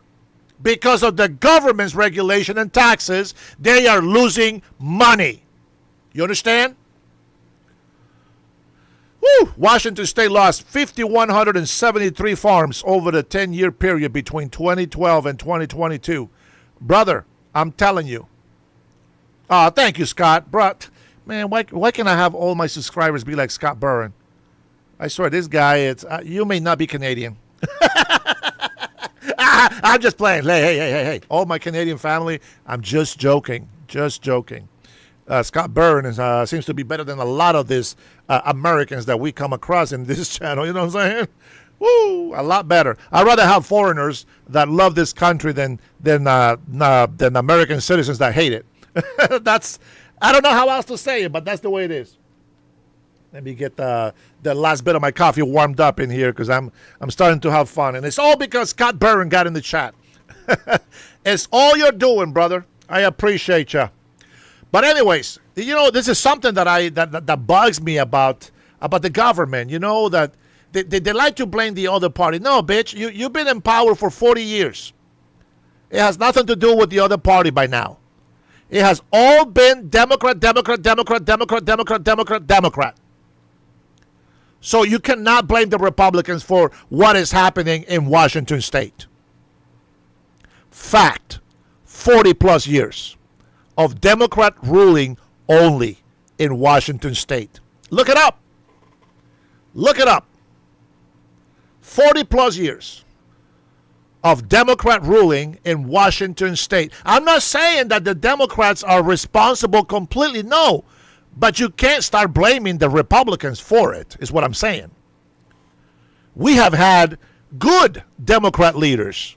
Yeah, we had good Democrat leaders here. And guess what? Those good Democrat leaders are against the Democrats in power today. So it's not me just fighting for the orange Cheeto man. They're destroying our state for wokeism. They're destroying our state for hunger of power. Their greed. Farmers are not being destroyed or harmed because of Trump. It's because of our local government. They're being destroyed. It is because we don't know how to make good relationships with our neighbor in Canada. Canadians need to be held accountable for their actions as well. They're not victims in this. I'm going to give you the biggest example. The biggest example that I can give you is without mentioning us. You ready? This is the biggest example of how shitty Canadians' government is. Are you ready? I will give it to you. This example I'll give to you with one word. It's actually a name. Alberta. Biggest proof. Alberta is filled with hard-working conservative Canadians. They make so much money for Canadians, and they are not respected. They are abused. They don't get the honor that they deserve. They don't get the credit that they deserve. That's the Canadian government. So it's not all Canadians. What is it with leftist Democrat people all over the world? Why is it that only conservatives today are doing everything right? What's going on? The leftists today has been fighting us. We find fraud. Nick Shirley, biggest example. We find fraud. They condemned the guy. They made him look like some evil tyrant dude going out there, promoting violence and all this stuff. And the Democrats went against him. The mayor, the governor, every Democrat politician against Nick Shirley. And what happens? Holy smokes. They found out that everything he said was true. Was true. Interesting. For those of you, let me see how many decades. This is gonna blow your mind. How many decades from 1990 to 2020? No, don't worry. I won't make you. I know this is very difficult for your brain, but 3 decades. Within 3 decades, we went from $1 trillion budget need to $7.4 trillion a year need.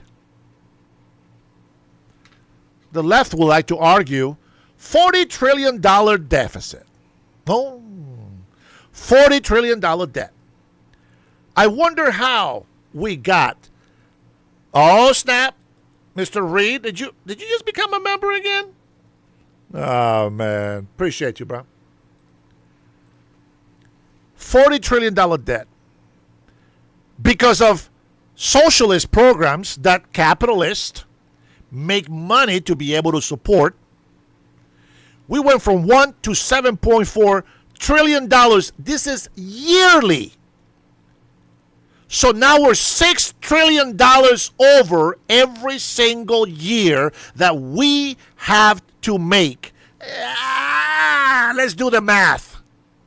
We're losing hundreds of billions of dollars for 30 years to China, to Europe, to Russia, to every single country in the world. Hundreds of billions of dollars lost every single year. In the meantime, our socialist programs keep raising the budget. Trillions of dollars yearly. But the leftists don't mention that. For some reason, it doesn't fit their formula for the economy sense. It doesn't fit. I don't know. Hey, I could be wrong. But it makes sense to me to be able to call this out. You see what I'm saying? You yell and scream and bitch about unaffordability, but you keep wasting money.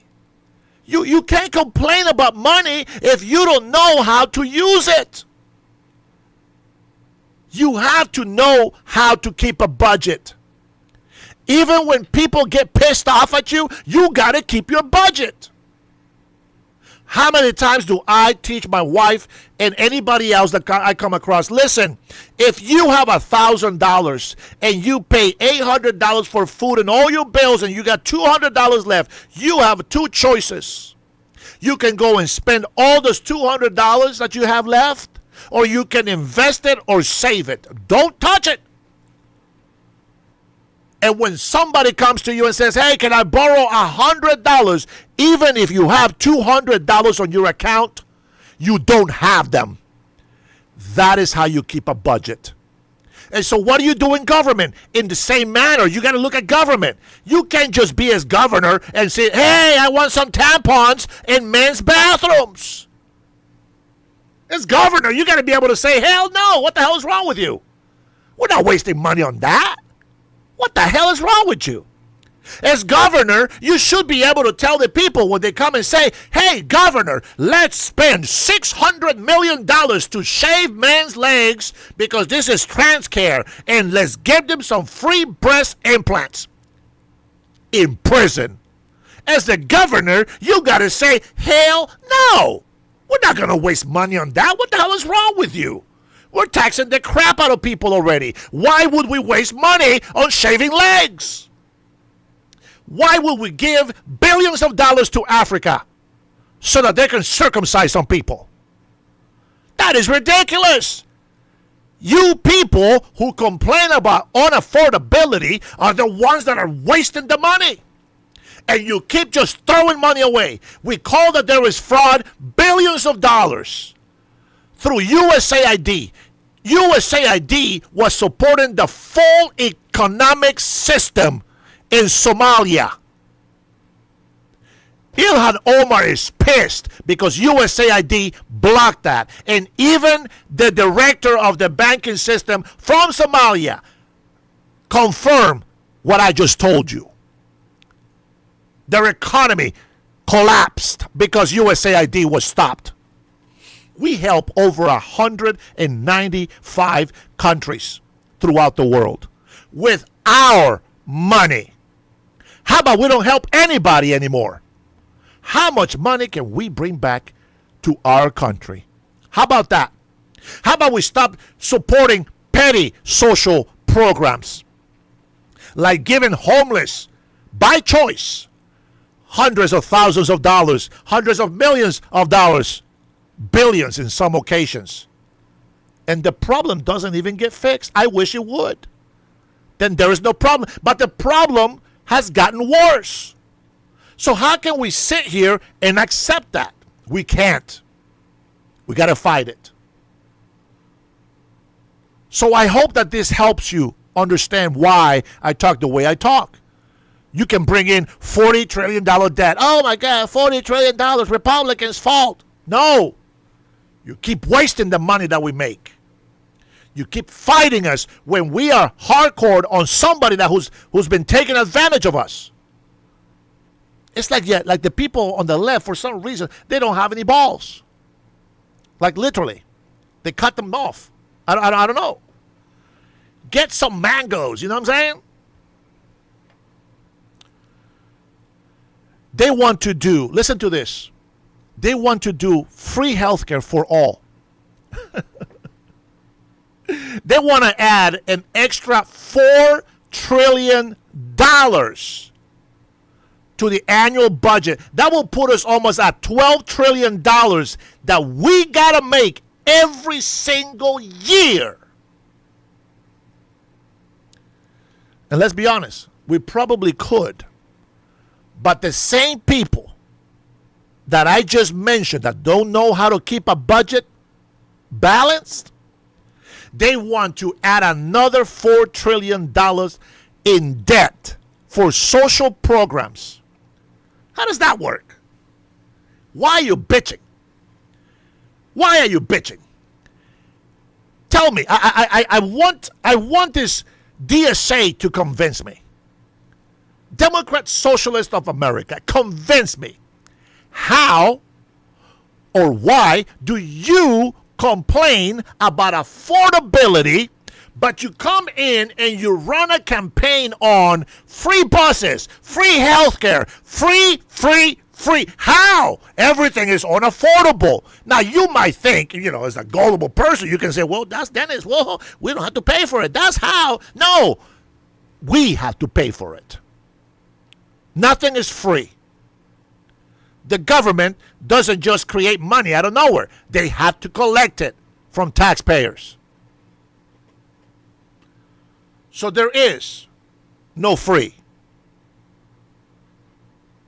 You are bitching and complaining with a $7.4 trillion annual budget. And somehow, in your brain, adding another $4 trillion in spending to that annual budget will just make it better for us. Man. Unbelievable. I don't get it, guys. I really don't get it. I don't get how these people think. I wish I knew in what way their brain was, something is missing. I wish I knew how to fix that. Unbelievable. All right, I already showed you that. King County Deputy Chase North Bend robbery suspects arrest 3. That's who cares. Let's see. Lake of America. Let's talk about the Lake of America. But you know what? This is torture for me. But I want to point something out. I'm sure that they're going to say what I think they're going to say. So let's take a listen to a CNN clip. Let's see. The Trump administration ratcheting up immigration operations at airports across the country, now targeting a growing number of people who thought they were allowed to be here in the U.S. Shimon Prokupez is out front. We all know this is unfair now.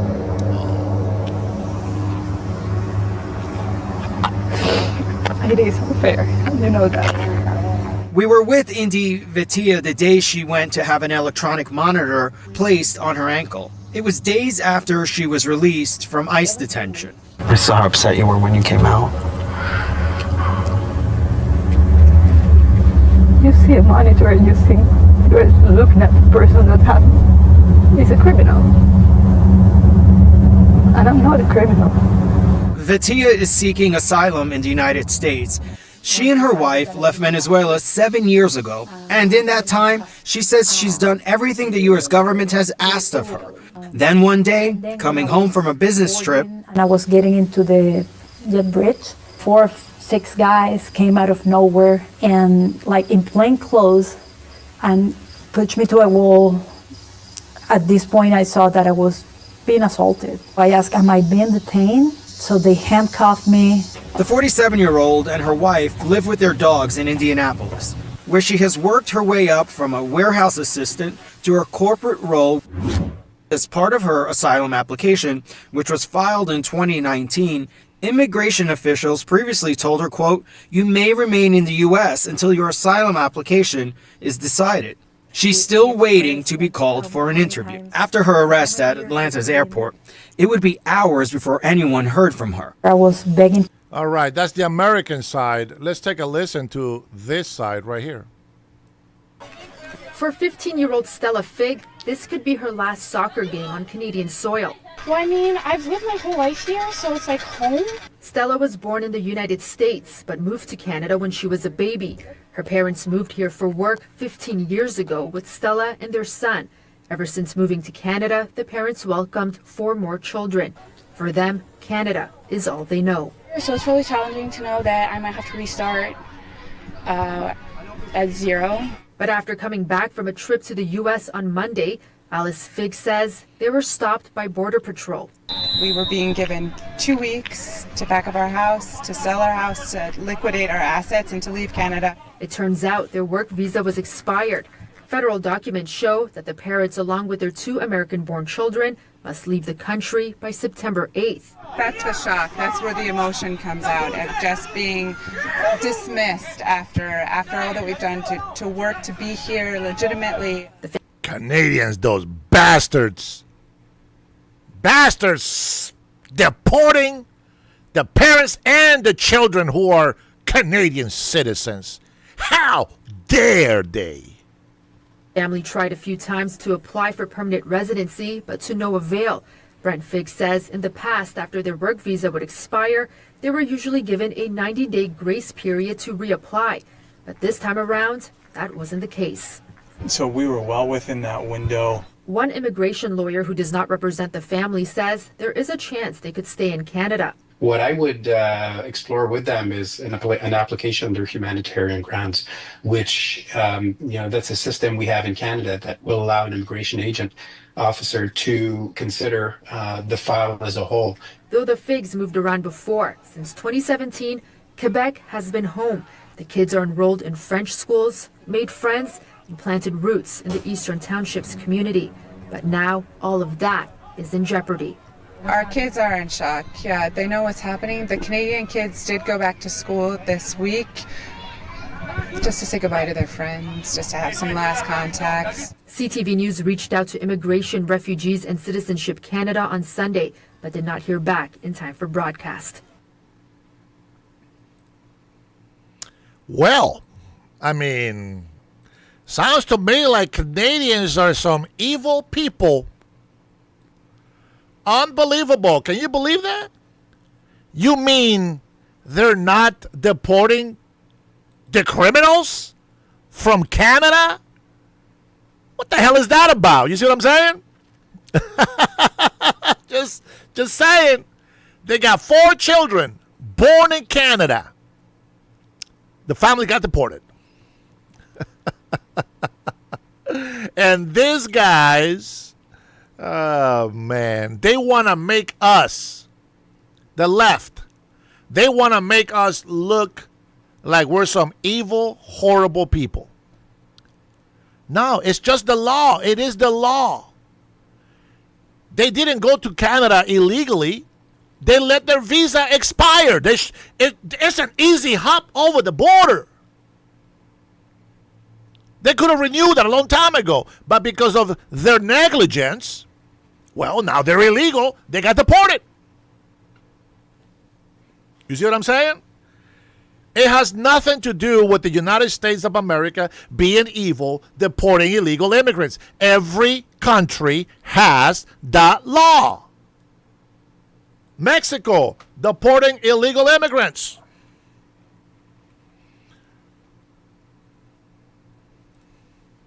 Or as they like to say, undocumented. You know, I remember in the 80s when Mexicans, listen to this, Mexicans were so afraid to go on the streets because the Mexican government was requiring every citizen to have proof of citizenship on them at all times. Nobody speaks about that, but we know about it. You see what I'm saying? So we're going to speak about it. That's just the way it is. Now here, I want to show you something. Here's my search engine that I have here, okay? Now I want you to look and see what I'm searching for here. Let me expand this a little bit. Just make it a little bit bigger there so that you can read it. Hopefully you can read it. So I'm putting it here, Mexico deporting undocumented immigrants, okay? Mexico is furious as Trump's administration deports nationals. That's not what I asked. Mexico outrage as Trump administration deports Mexicans. Which part of Mexico deporting undocumented immigrants Google doesn't understand? Trump's deportation crackdown. Why are Mexicans being blah, blah, blah? U.S. quietly deporting Mexican migrants to Guatemala. You see what I'm saying? We know Google is a leftist organization. We know YouTube is a leftist organization. For Pete's sakes, look at the shadow ban they have on this channel because we tell the truth all the time. This is what we're fighting against every single day. You wonder why the United States of America is in trouble today? And you don't want to listen? You don't want to believe? You are being manipulated to hate this country. Wake up, Americans. Wake up. Now let's go ahead and listen to this. Mexico to deport thousands of migrants. Let's see what they say. Here's another one on Facebook. Mexico plans to deport around 1,000 undocumented migrants. What? Mexico's deporting people? I mean, you got to look a little bit deeper to find this information, but there it is. Let's take a listen to this video here. Let's take a look. Mexico has said it will begin deporting around 1,000 migrants a week back to their countries of origin. Aquí hay mucha gente que se quiere volver. Pues ya se acabó el sueño americano. So what do people here in this migrant camp in Mexico City think? Hay muchos inmigrantes que tienen muchos problemas en Venezuela, como delincuencia, asesinato, homicidio, pues, bandas organizadas. Como vuelve, mira. Vamos a tratar de que me vinculan con el tren. Así obviamente yo no tenga nada que ver con el tren. Pero igualito, ven acá, móntate. Mexico cracked down heavily on undocumented migration in 2024, but this year has gotten even harder. And migrant camps around the capital here have been removed, this being one of the last remaining. En realidad no sabemos, pues. Ya lo vayan a sacar porque después donde uno va a agarrar y con niños. Y acá también nos habían dicho que nos iban a retirar y eso, pero después Ya quedó así, no vino migración, no vino nadie a decir nada. De aquí se han ido con varias personas, se han ido mucho ya. El de aquí, de este ranchito aquí, ya se fue ya el miércoles pasado. Se fueron para Venezuela. I've been covering migration for more than a decade here in Mexico, and Donald Trump's second term is the first time I have ever heard so many migrants say that they now want to simply return to their countries of origin, giving up on their dream of reaching the United States. Well. You see what I'm saying? You see what I'm saying? Mexico deporting thousands and thousands of undocumented. Oh, the hypocrisy! The hypocrisy!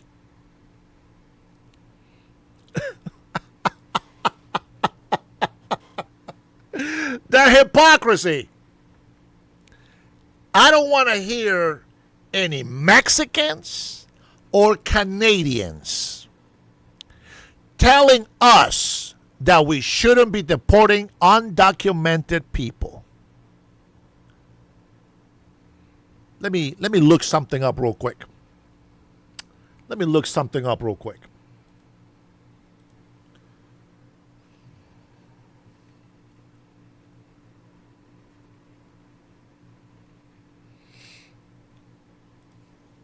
Let's take a look and let's ask AI, because in Mexico you don't need ID to vote, huh? Oh, you want to read it? You want to see if I'm telling the truth?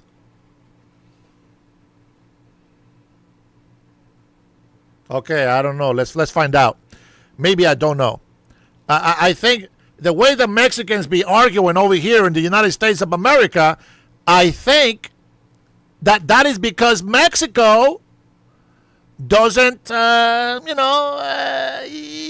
thing. They don't require ID to vote. At least that's what they make it look like. Let's take a quick read here. To vote in Mexico, you must be a Mexican citizen, of course, at least 18 years old, of course, and registered in the Federal Registry of Voters with a valid voter credential issued by the National Electoral Institute. That sounds like an ID to vote with proof of citizenship. Oof. Wow. Jim Crow 3.0. I mean, come on, stay serious, guys. Get serious. Official voting regulations, registration procedures, and polling rules are established and managed by Mexico's Autonomous Electoral Authority. Detailed instructions can be found directly on the Instituto Nacional Electoral. While Mexican citizens living outside the country can review registration resources through the Voto Extranjero platform, the foreign voting platform. Within Mexico, citizens can visit local INE modules to complete or update their enrollment in National Electoral Roll. Can you believe this? What audacity to force the Mexican citizens to show proof of citizenship and a voting ID. How dare these racist people? Man, taking advantage of the Indians. Horrible. Unbelievable.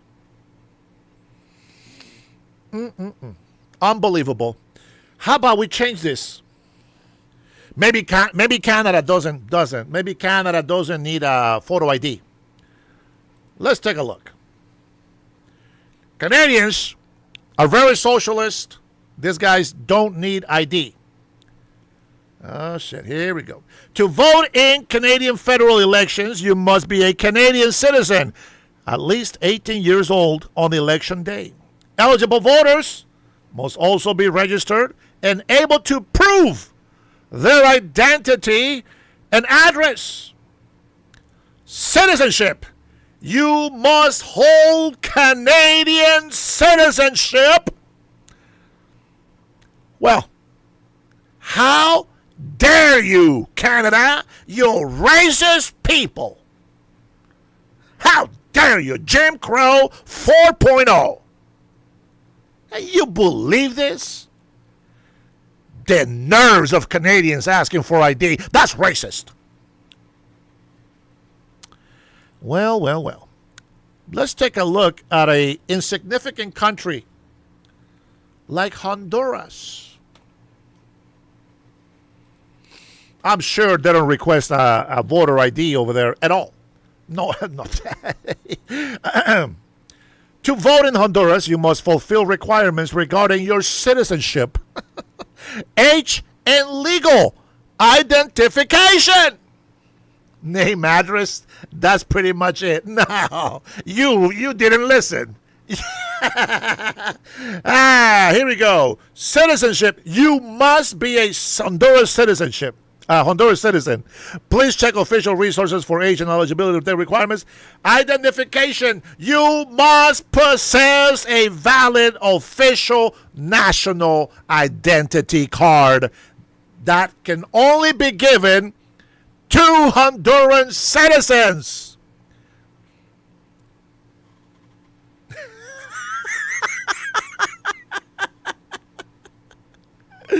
Oh, man. You know what? There's a lot of socialist people that they just, okay. How about England? No, let's not even go there. How about maybe Italians don't need it? Maybe Italy doesn't ask for ID, which would tell me why people are so free in Italy. Let's take a look. I think it's very important that we understand this. All right, so, it's no big deal, guys. It's no big deal. In Italy, you can go and vote without ID. To vote in the national elections and referendums in Italy, you must be an Italian citizen who has reached the required voting age.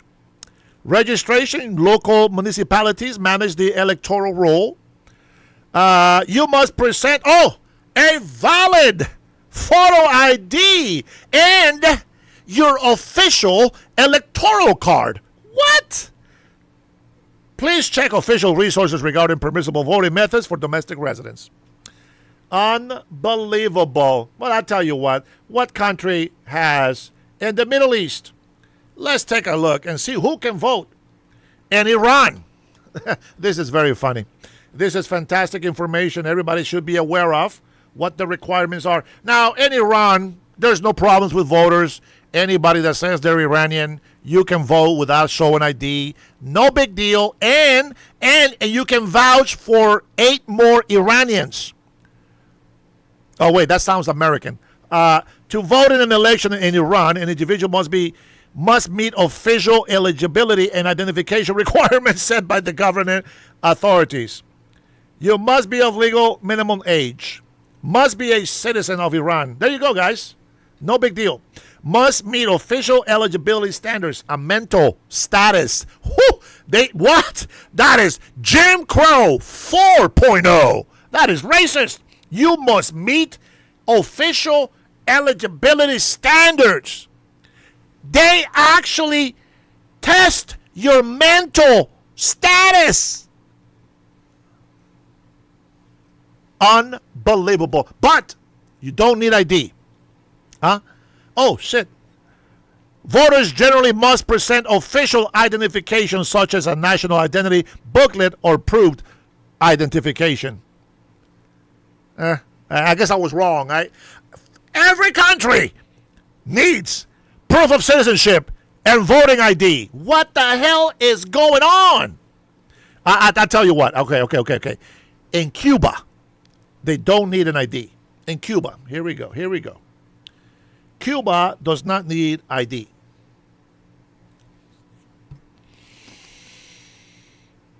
Fake news. Voters must hold Cuban citizenship. Individuals must meet the residency requirements on the island prior to the election. Eligible voters must present required identification at the polling location. Under Cuban law, voting is addressed in electoral regulations for eligible citizens. Wow. An individual may be barred from voting if they meet certain legal conditions regarding political rights, legal status, or capacity, mental capacity. Oh my goodness, I am getting inspired by the world. We must now include a mental test, a cognitive test for every American that wants to vote. Proof of citizenship, voting ID, and a mental cognitive test. Make sure that everybody who votes in our American elections actually have loyalty to the United States of America, that they love the United States of America. Can you believe that? Yeah, you shouldn't be allowed to stop mental challenged people from voting. Why? Why not? Why not? Tell me why. There's only one reason why you would want to. But tell me why. Somebody can convince them. Somebody can sway their vote. It sounds illegal, doesn't it? Yeah, but what we're asking for is just proof of citizenship and a voter ID. That's simple. See, I can go with my enhanced license that says I'm an American citizen. I can go with my American passport. I have proof of citizenship. And then I just got to prove my residency with my license. My license says where I live. And then I can vote in said election.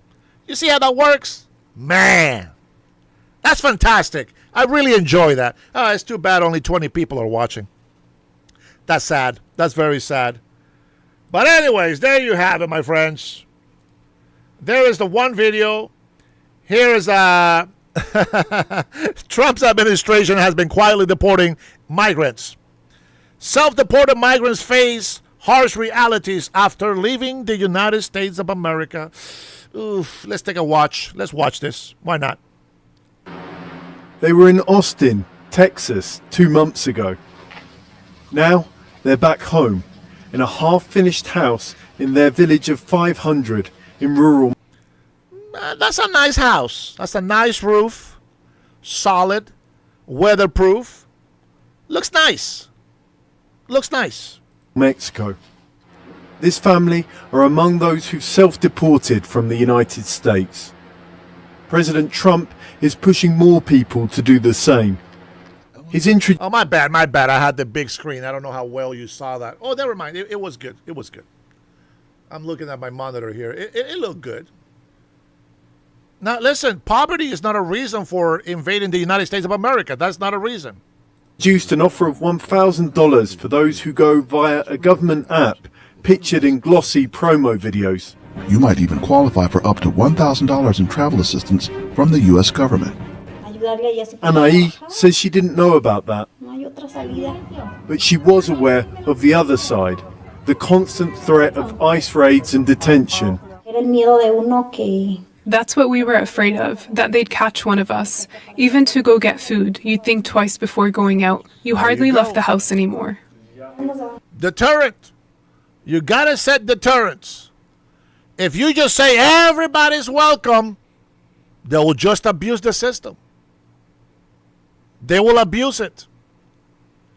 But you take away that, oh, everybody, every illegal is welcome. You take away that. And they don't want to be here no more. They know you can get picked up at schools, at the grocery store, at your job. You can get picked up anywhere. And that's why they leave. The moment that Americans start fighting ICE agents, these people get emboldened. There you go. And when Anaí's husband was deported, the family finally left to reunite with him. So how are they doing now? For Yutsari, it feels like the end of a dream. She loved her US high school. she wanted to be a human rights lawyer. So she still has a cell phone with cell phone reception, has power to charge the phone. I don't think they're doing that bad. If you can afford to pay your cell phone bill, that means you got money for food. In Mexico, she's struggling to get into school at all with her US papers. I had plans to fulfill. I had goals. She's pretty too. I kind of already had my future almost set up, and honestly, I didn't want to come back here. There could be a bigger problem for her brother, Ivan. Their state, Michoacan, is suffering from extreme violence. The family fled their village for the US in the first place because a criminal group tried to forcibly recruit him. What worries me is that the same thing might happen again, that it won't be just my son this time, but both of them. My question, my real, sincere, and honest question. Where the fuck is your great Mexican president, Claudia Sheinbaum? What is the Mexican government doing to stop these cartels? Same question goes to Honduran president. What the fuck? You got people coming into communities documenting the violence, the power and control of gangbangers. What the hell is the government doing for the people? Well, I'm going to tell you what I would do if I was president in Honduras. Now, I know that a lot of Americans will get mad at me right now for saying what I'm about to say.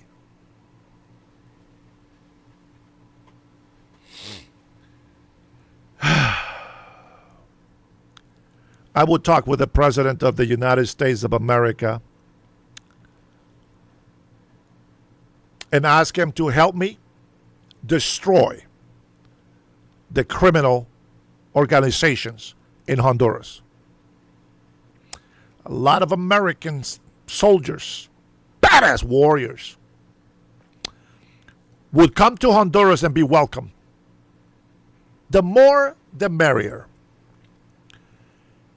And I will give credit 110% to the United States of America.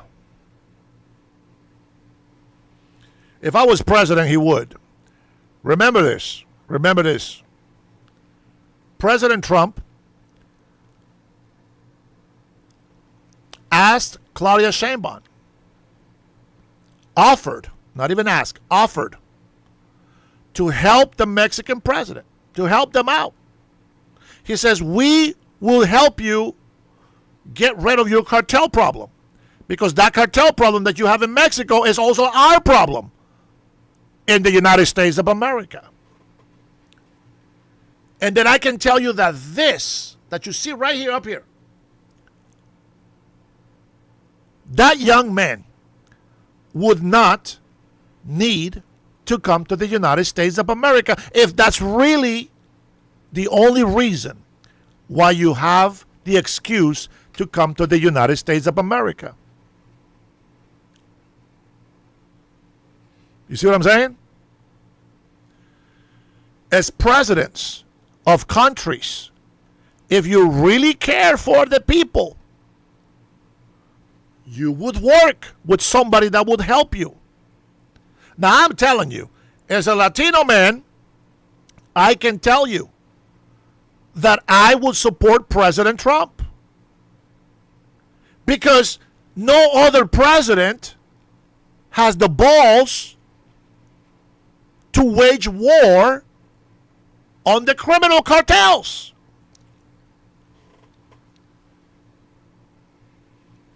Well, except Nayib Bukele from El Salvador. He did. And he didn't use the United States for that. He did it himself. All the Salvadorian military, all the soldiers who are very patriotic, who love their families, who love their countrymen, did that. They fought for their country. They say to hell with human rights for criminals. We defend the human rights of the innocent grandmother, la abuelita, the women, the children that suffer, those who are law-abiding citizens trying to make a buck to be able to feed their families. The President Nayib Bukele was looked at as a dictator. It's a tyrannical government.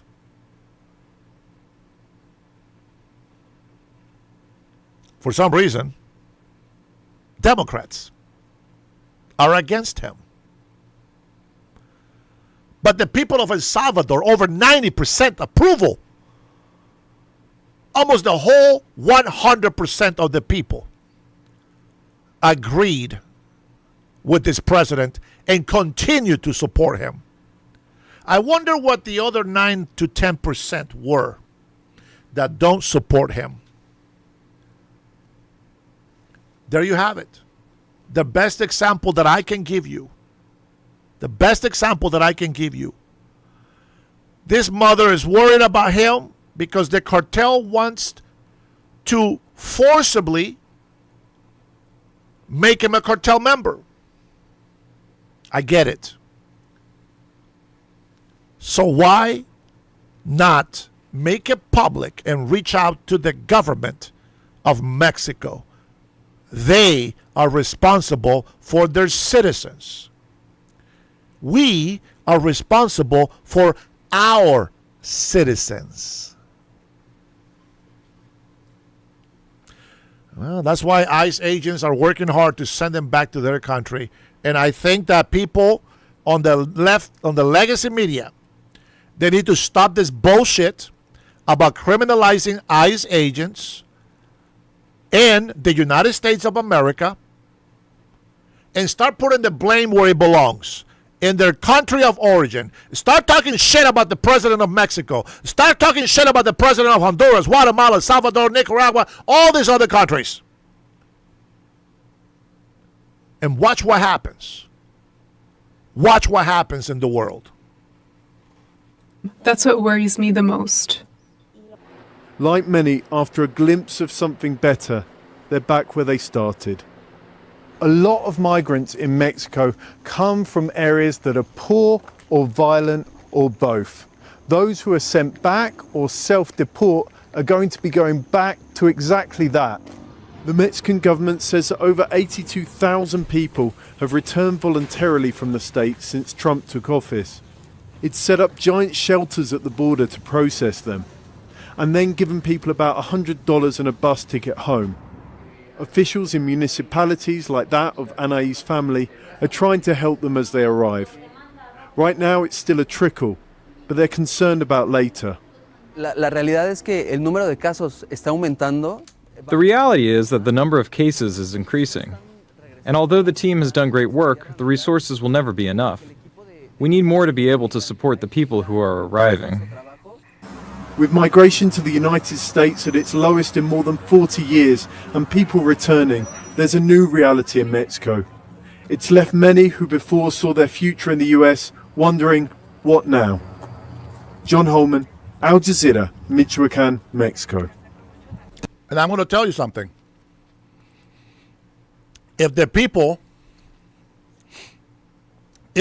were not rioting on the streets, protesting, and doing all this crazy shit out there, these people will probably still be in this country.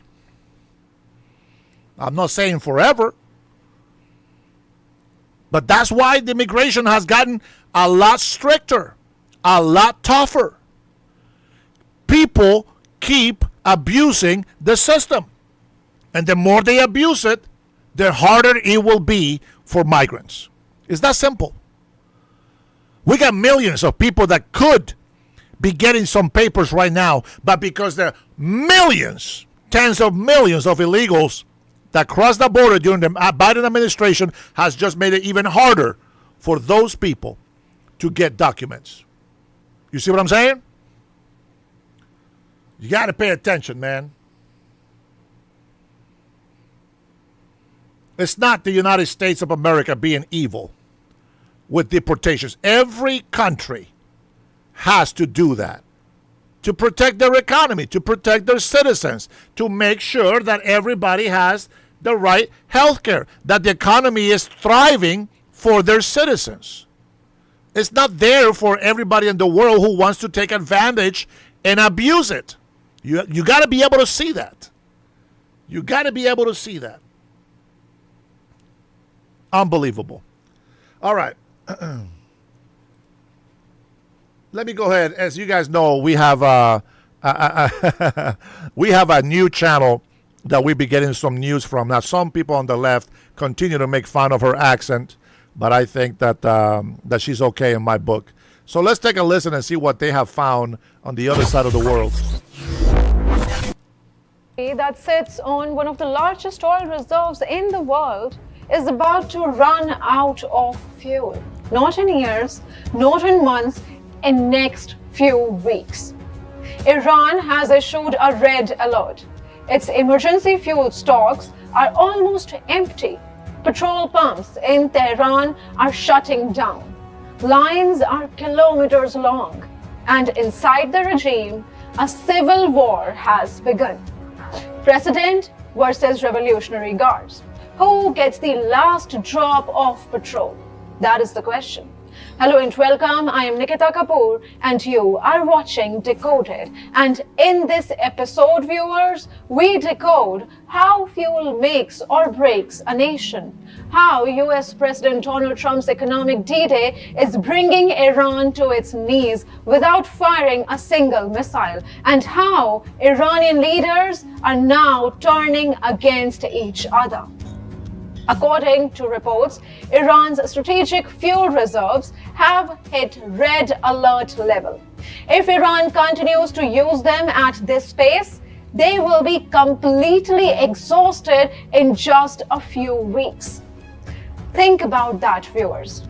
Strategic reserves are like a country's life insurance. You only touch it when there is a war, an earthquake, a total disaster.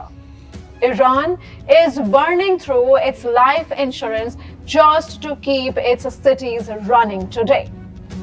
What is happening on the ground in Iran? Well, Tehran, the capital, is running dry. Dozens of filling stations in Tehran have closed. The government is literally ordering fuel trucks from other provinces to rush to the capital city, Tehran, just to keep a few pumps open. So how did the world's 7th largest oil producer run out of fuel? Let's decode that math here. Iran produces 120 million liters of petrol a day, but it consumes 135 million liters. That is a daily shortfall of 15 million liters every single day, viewers.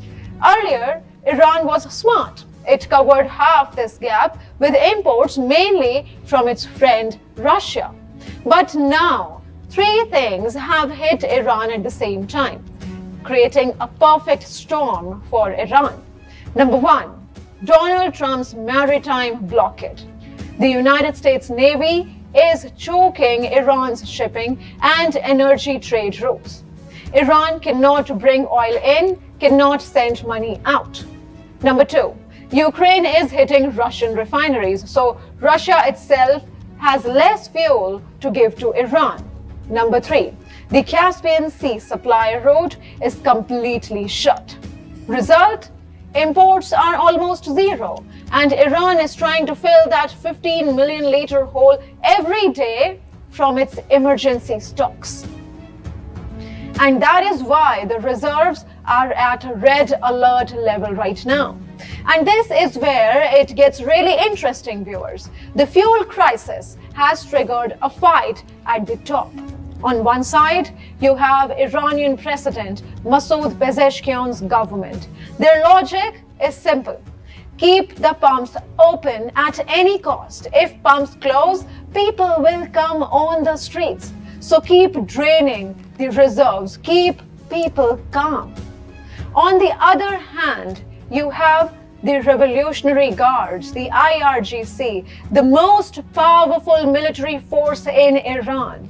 They are saying stop, do not empty the strategic reserves, because if reserves are empty and then America or Israel attacks, Iran will have nothing left for its tanks, its missiles, its war machine. This is the Sounds to me like a good target. dilemma. Do you use your last reserves to save your people today, or save it to fight a war tomorrow? Now, why is Iran so scared right now? Because they remember November 2019. The government raised petrol prices suddenly. The entire country exploded.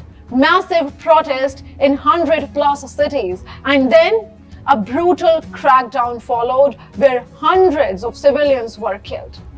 So what are the options on the table right now for Tehran? Well, the government is discussing 3 brutal choices. Option number 1, stop imports totally. Live only on what Iran produces. That means 15 million liters less every day. Imagine the queues.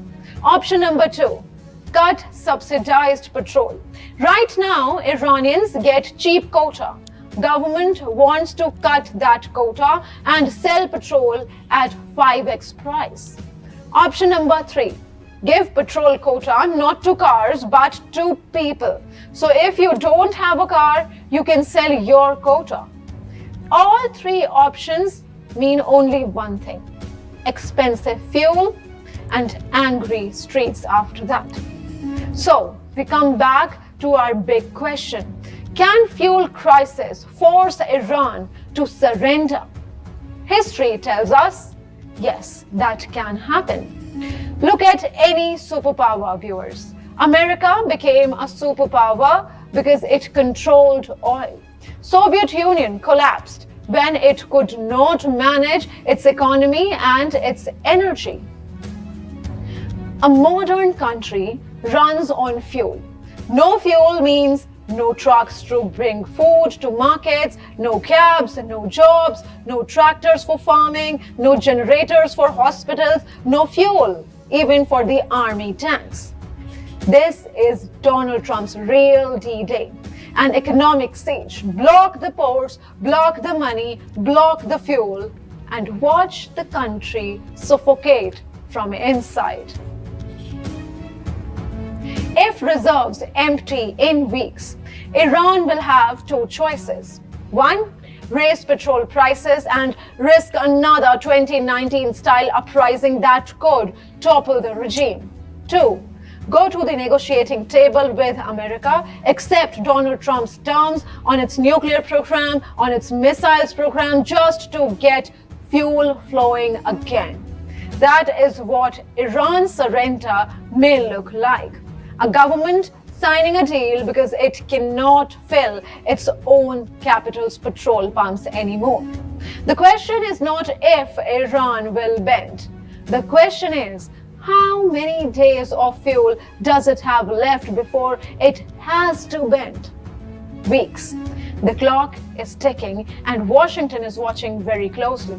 Let us know in the comment section below, do you think You know what I love about news reporters? They always give you the strategies. They always give you the key components that can help you win a war. 1969, the war of soccer, the soccer war between El Salvador and Honduras. Interesting fact. The way that this war was initiated was, well, the Honduran government. Fat boy, I'm going to time you out for a little bit. You're off topic here, my friend. You're off topic. Yeah, I'll give you 10 minutes. You're off topic. Don't change my topic on my channel. Go talk with your leftists if you want to talk about other shit besides what I'm talking about. Honduras the government was having problems because we had about 300,000 Salvadorians invading our country. You see, they were taking our land and building houses without permission. They were there illegally in Honduras. So the president of Honduras started deporting them. Well. A lot of Salvadorians didn't like that. And, during a soccer game in El Salvador, they threw glass bottles, etc., at our soccer players. This started a problem between El Salvador and Honduras. With that being said, Salvador threatened Hondurans to go to war. Honduras says, no, we don't want to go to war. So we called the United States of America. Of course, Big Brother has to get involved. Big Brother says, hey, you don't get to attack them. You don't get to attack them. Honduras president said, okay, we won't attack. But El Salvadorian president went and attacked Honduras anyway. You see, Salvadorians outnumber us 10-1. Salvador is a lot smaller than Honduran territory, but they have more population than we did, especially soldiers, 10-1. Here's the problem. The Salvadorians decided to attack Honduras anyways. And the problem is that they weren't just killing our soldiers, which they were outnumbering us, is they were killing women and children. Nobody really talks about this. I get it. But here's the thing, and I'm going to go ahead and make a long story short. Honduran Air Force decided to go ahead and start defending Honduras, took out a few planes from the Salvadorian Air Force, which they had more than we did, and in order for us to stop them from attacking, in order for us to have them surrender, we flew a mission and attacked their oil reserves. When we destroy their oil reserves and their refineries, well, they have no more fuel to continue the war against Hondurans. And because our pilots were so much more supreme above the Salvadorian pilots, well, they couldn't fuck with Honduras. With that being said, the United States of America, it's a lot better than that. So I think that what we have heard from the report here from India, it's that one of the best ideas that we can come up with is hit Iran's reserves, oil reserves, bust them out of this world. Guaranteed they will surrender. We just don't attack them. President Trump doesn't want to do that. We got them by the balls. Got to give them credit. They are praying really hard that Democrats destroyed our country. That's what they're praying for. Yep. So you see, the United States of America, we can destroy Iran.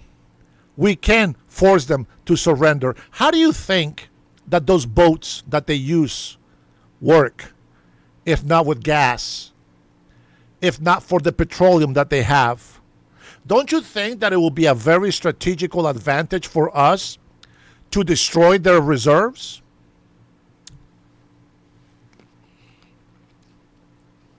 Maybe it wouldn't be the best idea. But if we have no choice, it doesn't sound like a bad idea to me. Just saying. Got to make sure I grab my coffee before it just overburns on my pot. This is probably the bad idea, mixing grapes, a banana, and coffee. I don't know if you guys ever mix that. I wouldn't recommend it. But since I'm crazy, I do it. All right, there we are. All good now. Woo, that's hot. Salud, my friends. Stay thirsty. All right, let's see. What do we got here? Why do we keep getting rid of people's messages? Because they're not sticking to the subject. If you guys want to have a conversation, go be pen pals and call each other. Put your phone number on there and call each other and talk about it. Don't disrupt my chat. I appreciate that. Here is a little clip from CBN. Whoever watches CBN, this is something new for you guys. In the backcountry of eastern San Diego County, Army veteran Corey Godero found evidence of a crisis scattered across the desert floor. Get back there, and I'm seeing these IDs all over the place. They're just laying on the ground. And they're literally just laying in piles like this, right on the ground on the interior of the United States. Discarded passports, ID cards, and cell phones dropped by migrants the moment they cross. Godero has spent 4 years collecting them. We have no good way of knowing what the Godaway number is. I need the federal government to do a Godaway study, because how can we solve a problem if we don't know what the problem is? The phones may be the biggest clue of all. One of the first opened with a single guess. You get a new phone. What's the default password? It's 1234556. It's a Chinese guy's phone from the Darien. From China, from Wuhan, Turkey, Darien. It shows everything. His entire trip. A treasure trove of intelligence Godero says federal agencies have ignored. Meanwhile, the cartels are going underground. Authorities recently found a 2,000-meter tunnel under the Otay Mesa port of entry and pulled out roughly 2 tons of cocaine. The cartels are trying to push their poison into the country as much as they can. So with this more secure border, with the decrease in the number of illegal migrants crossing, cartels are looking for new ways, new innovative ways to get their poison into the country. And the tunnel is just one example of that. Here at the Otay Mesa border crossing, it can take up to 4 hours to get across into the United States. A lot of that has to do with the need for additional security. So far this year, the U.S. Customs and Border Protection has picked up more than 100 million lethal doses of fentanyl alone coming across this border. And that means they obviously need more security. So they're investing over $1 billion in this border crossing to rebuild it, make it more efficient, and use some high-tech methods to be able to detect those drugs more easily. Since January, the DEA and our partners here in San Diego have seized more than 13 million deadly doses of fentanyl. And just to put that number in perspective, that's about 3 to 4 times our population. The threat isn't only at the border. In Godero's own neighborhood, California's lax marijuana laws have sparked a gold rush of foreign buyers snapping up remote land. So you've probably heard the reporting in recent years about Chinese companies and people coming to the United States and buying up property. Well, some of that property is right there behind me, and it's actually on an Indian reservation. But what you're seeing in this area of eastern San Diego County is more and more of those plastic hoop houses popping up everywhere. And many of them, as it turns out, are being used for illegal marijuana growing. So in this area, there are illegal marijuana grows that are just constantly popping up everywhere.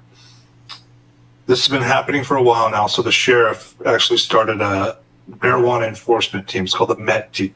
They go in and hit this place, and there's 85,000 plants, 30 Chinese illegal aliens, an up-armored GMC Yukon vehicle, about $50,000 in cash, firearms. They had the guys all the biometrics and everything, and they're just cuffed, sitting in the shade while they're ripping all the plants out. And I watched them fill dump trailers up with plants. Then they peel out of there, cut the guys loose. Because California is a sanctuary state, authorities released all 30 Chinese nationals, with Border Patrol just down the road. The farm already appears to be rebuilding. Then you let them all go? What this is creating, and I don't think the local, state, or feds are understanding this, this is creating a place where the locals will never work with you because they don't trust you. So Godero keeps walking the desert, hoping Washington will finally want to know what he's finding. Why does the left ignore that?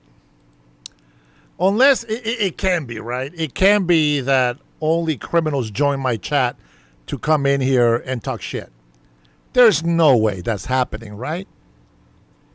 There is no way that is happening.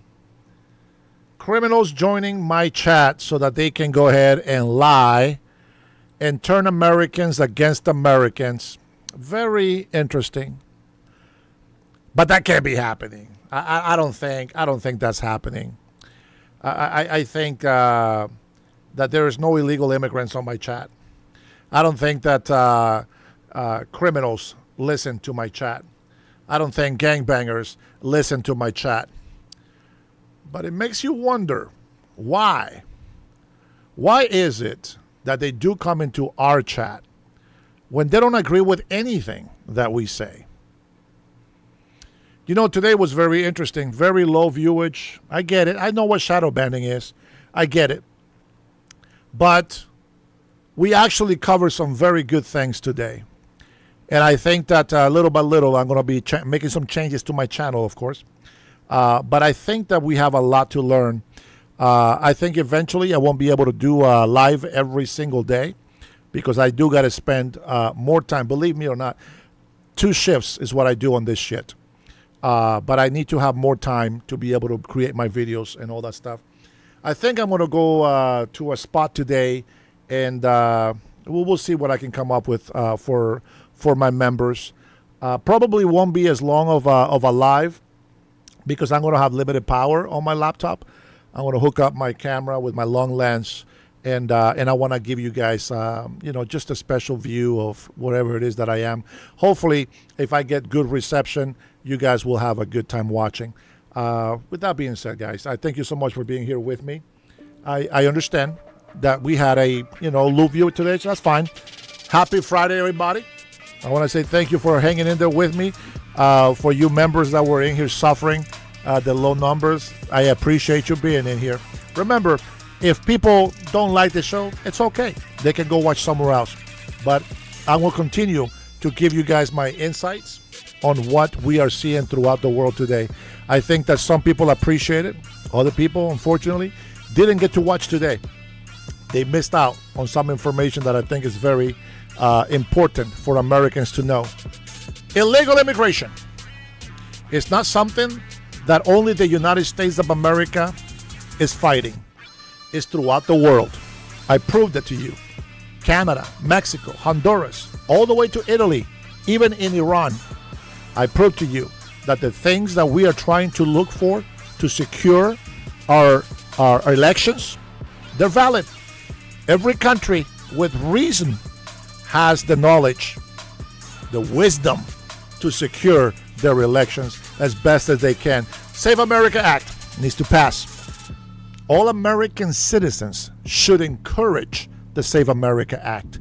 Proof of citizenship is the least that you can do as an American citizen. I know that illegal immigrants, they sell their properties, their houses, travel thousands of miles just to be in this country. Don't be an ungrateful citizen, will you? Do something for your nation. We'll see you in the next one.